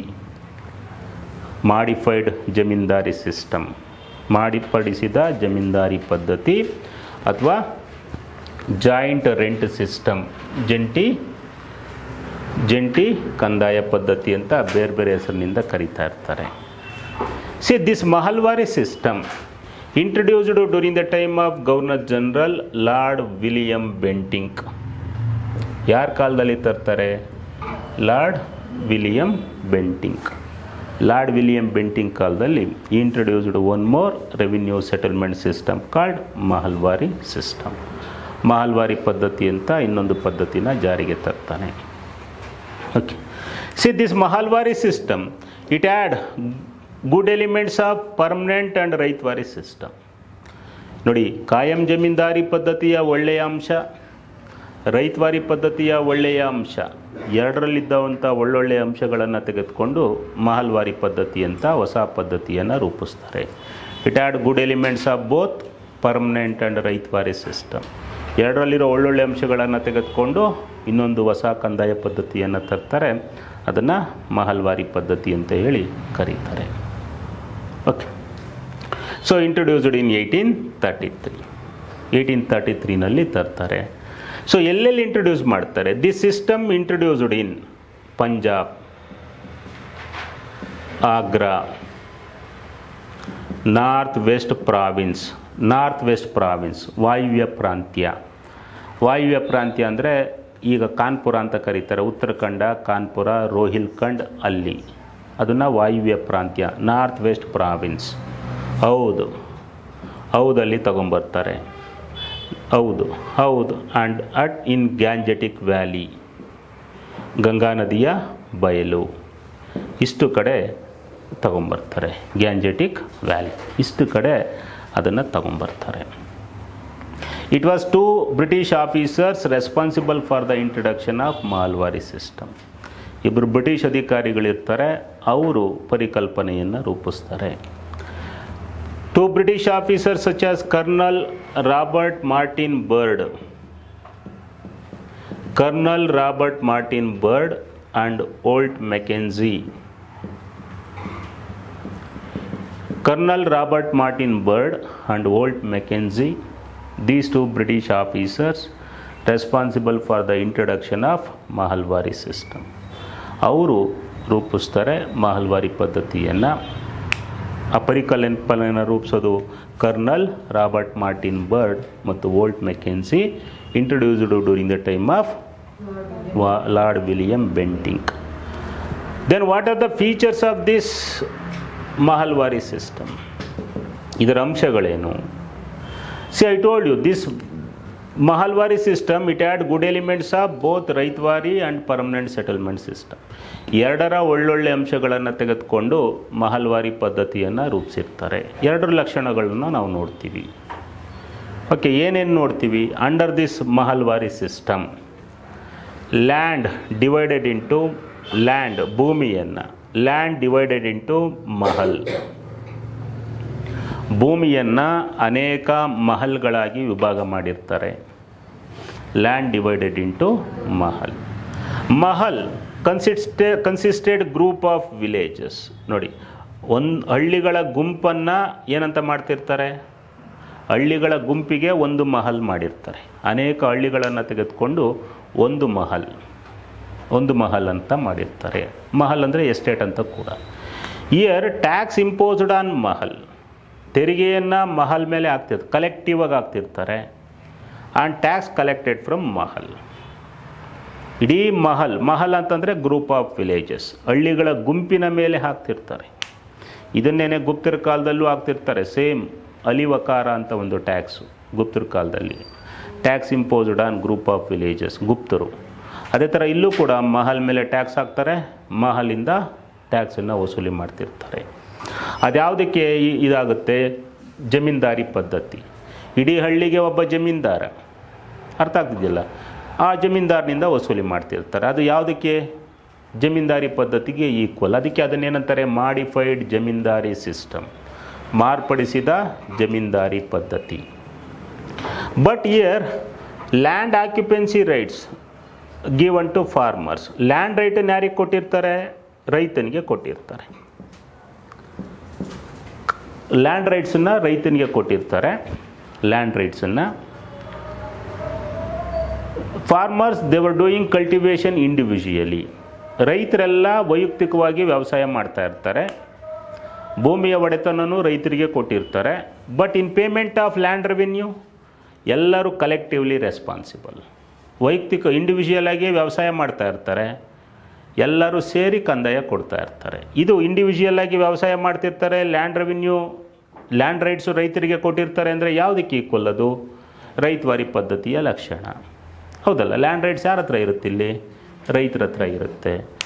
ಆಮೇಲೆ ವ್ಯವಸಾಯನೂ ಅವರೇ ಮಾಡ್ತಾ ಇರ್ತಾರೆ. But in payment of land revenue collectively responsible. ಅದರಿಂದನೇ ಅದನ್ನು ಜಾಯಿಂಟ್ ರೆಂಟ್ ಸಿಸ್ಟಮ್, ಜಂಟಿ ಕಂದಾಯ ಪದ್ಧತಿ, ಎಲ್ಲರೂ ಸೇರಿ ಕಂದಾಯ ಕೊಡ್ತಾ ಇರ್ತಾರೆ. ರೆಂಟ್ ಅಂದರೆ ಕಂದಾಯ ಪದ್ಧತಿ. And under this system government appointed an officials to collect land revenue. ಅಧಿಕಾರಿಗಳನ್ನ ನೇಮಕ ಮಾಡುತ್ತೆ ಭೂ ಕಂದಾಯ ವಸೂಲಿಗೆ. Appointed an officials called lambardar. ನೋಡಿ, ಮುಘಲರ ಕಾಲದಲ್ಲೂ ಲಂಬಾರ್ದಾರ್ ಇರ್ತಾನೆ. ನೆನ್ನೆ ಬರ್ಸಿದ್ದೀನಿ ನೋಡಿ, ಚೌಧರಿ, ಓಕೆ, ಚೌಧರಿ, ಕುತ್ ಮತ್ತು ಲಂಬಾರ್ದಾರ್ ಹೇಳಿದ್ದೀನಿ. ಪಟ್ವಾರಿ, ಲಂಬಾರ್ದಾರ್ ಅಂತ ಇರ್ತಾನೆ. ಅಪಾಯಿಂಟೆಡ್ ಅಫಿಷಿಯಲ್ ಕಾಲ್ಡ್ ಈ ಲಂಬಾರ್ದಾರ್ನೇ ಈಗ VA ಅಂತ ಕರೆಯೋದು. So to collect land revenue, ಭೂ ಕಂದಾಯನ ವಸೂಲಿ ಮಾಡೋದಕ್ಕೆ ಇದು ತುಂಬ ಸಲ ಕೇಳಿದ್ದಾರೆ ಎಕ್ಸಾಮಲ್ಲಿ. Appointed an officer called lambardar. But he was not given land right. ಇವನಿಗೆ ಯಾವುದೇ ಭೂಮಿಯ ಒಡೆತನ ಇರಲ್ಲ. He was just tax collector and served as bridge between East India company and farmer. East India Company ರೈತರ ನಡುವೆ ಸೇತುವೆಯಾಗಿ ಕೆಲಸ ಮಾಡ್ತಿರ್ತಾನೆ. ಸೊ ಭೂ ಕಂದಾಯ ವಸೂಲಿ ಮಾಡ್ತಾ ಇರ್ತಾನೆ ಇವನು. Under this system also land revenue was very high. ಭೂ ಕಂದಾಯ ಜಾಸ್ತಿ ಇರುತ್ತೆ. It was about 50 to 75% of the produce. ಎಷ್ಟಿರುತ್ತೆ? ಉತ್ಪಾದನೆಯ 50 to 70% ಇರುತ್ತೆ, 75% ಇರುತ್ತೆ. 50 to 75% of the produce. Because of high land revenue this system also ended with failure. ಇದು ವಿಫಲ ಆಗುತ್ತೆ. ನೋಡಿ, ಇನ್ 1833 ಲ್ಯಾಂಡ್ ರೆವಿನ್ಯೂ ವಾಸ್ 66%. 866ರಲ್ಲಿ ಎಷ್ಟಿರುತ್ತೆ? 33ರಲ್ಲಿ 66%. In 1850 during the time of Dalhousie reduced to 50% ಇರುತ್ತೆ. ಇನ್ ಜನರಲ್ ಎಷ್ಟಿರುತ್ತೆ? In general 50 to 75% of the produce. ಇದು because of high land revenue this system also ended with failure. So ಇಷ್ಟು ಅವ್ರ ಕಾಲದಲ್ಲಿ, ಬ್ರಿಟಿಷರ ಕಾಲದಲ್ಲಿ ಬಂದಂಥ ಭೂ ಸುಧಾರಣೆಗಳು. ಓಕೆ, ಸೊ ಇಲ್ಲಿ ಪರ್ಮನೆಂಟ್, ರೈತವಾರಿ, ಮಹಲ್ವಾರಿ. ಅದಕ್ಕಿಂತ ಮುಂಚೆ zamindari for 5 year, zamindari for 1 year, zamindari for 10 year ತೊಗೊಂಬರ್ತಾರೆ. ಸೊ ಇವೆಲ್ಲ attempts of land revenue during British period, ಬ್ರಿಟಿಷರ ಕಾಲದಲ್ಲಿ ಆದಂಥ ಭೂ ಕಂದಾಯಗಳು. ಹಾಗಾಗಿ because of their land revenue ಅನೇಕ ದಂಗೆಗಳಾಗ್ತವೆ. ಈ ಬ್ರಿಟಿಷರ ಇದರಿಂದಾಗಿ ಮೆನಿ ರಿವೋಲ್ಟ್ಸ್, ಅನೇಕ ದಂಗೆಗಳಾಗ್ತವೆ. ಯಾರ್ಯಾರು ದಂಗೆಗಳನ್ನ ಹೇಳ್ತಾರೆ? ಟ್ರೈಬಲ್ ರಿವೋಲ್ಟ್ಸ್ ಆಗ್ತವೆ. ಟ್ರೈಬಲ್ ರಿವೋಲ್ಟ್ಸ್ ಆಗ್ತವೆ. ಅದೇ ಥರ farmer revolt or peasant revolts. Because of their revenue policies, ಅವರ ಕಂದಾಯ ನೀತಿಗಳಿಂದ ಅನೇಕ ಕಡೆ ಬುಡಕಟ್ಟುಗಳು ದಂಗೆ ಹೇಳ್ತಾರೆ. ಅದೇ ಥರ ರೈತರು ದಂಗೆ ಹೇಳ್ತಾರೆ. Because of high land revenue policy, exploitation, zamindar exploitation, ಅದರಿಂದ ದಂಗೆಗಳಾಗ್ತವೆ. ಸೊ ಅದು ನೆಕ್ಸ್ಟು ಅದನ್ನು ನೋಡ್ತೀವಿ ನಾವು, ಟ್ರೈಬಲ್ ರಿವೋಲ್ಟ್ಸ್ ಆ್ಯಂಡ್ ಫಾರ್ಮರ್ ರಿವೋಲ್ಟ್ಸ್.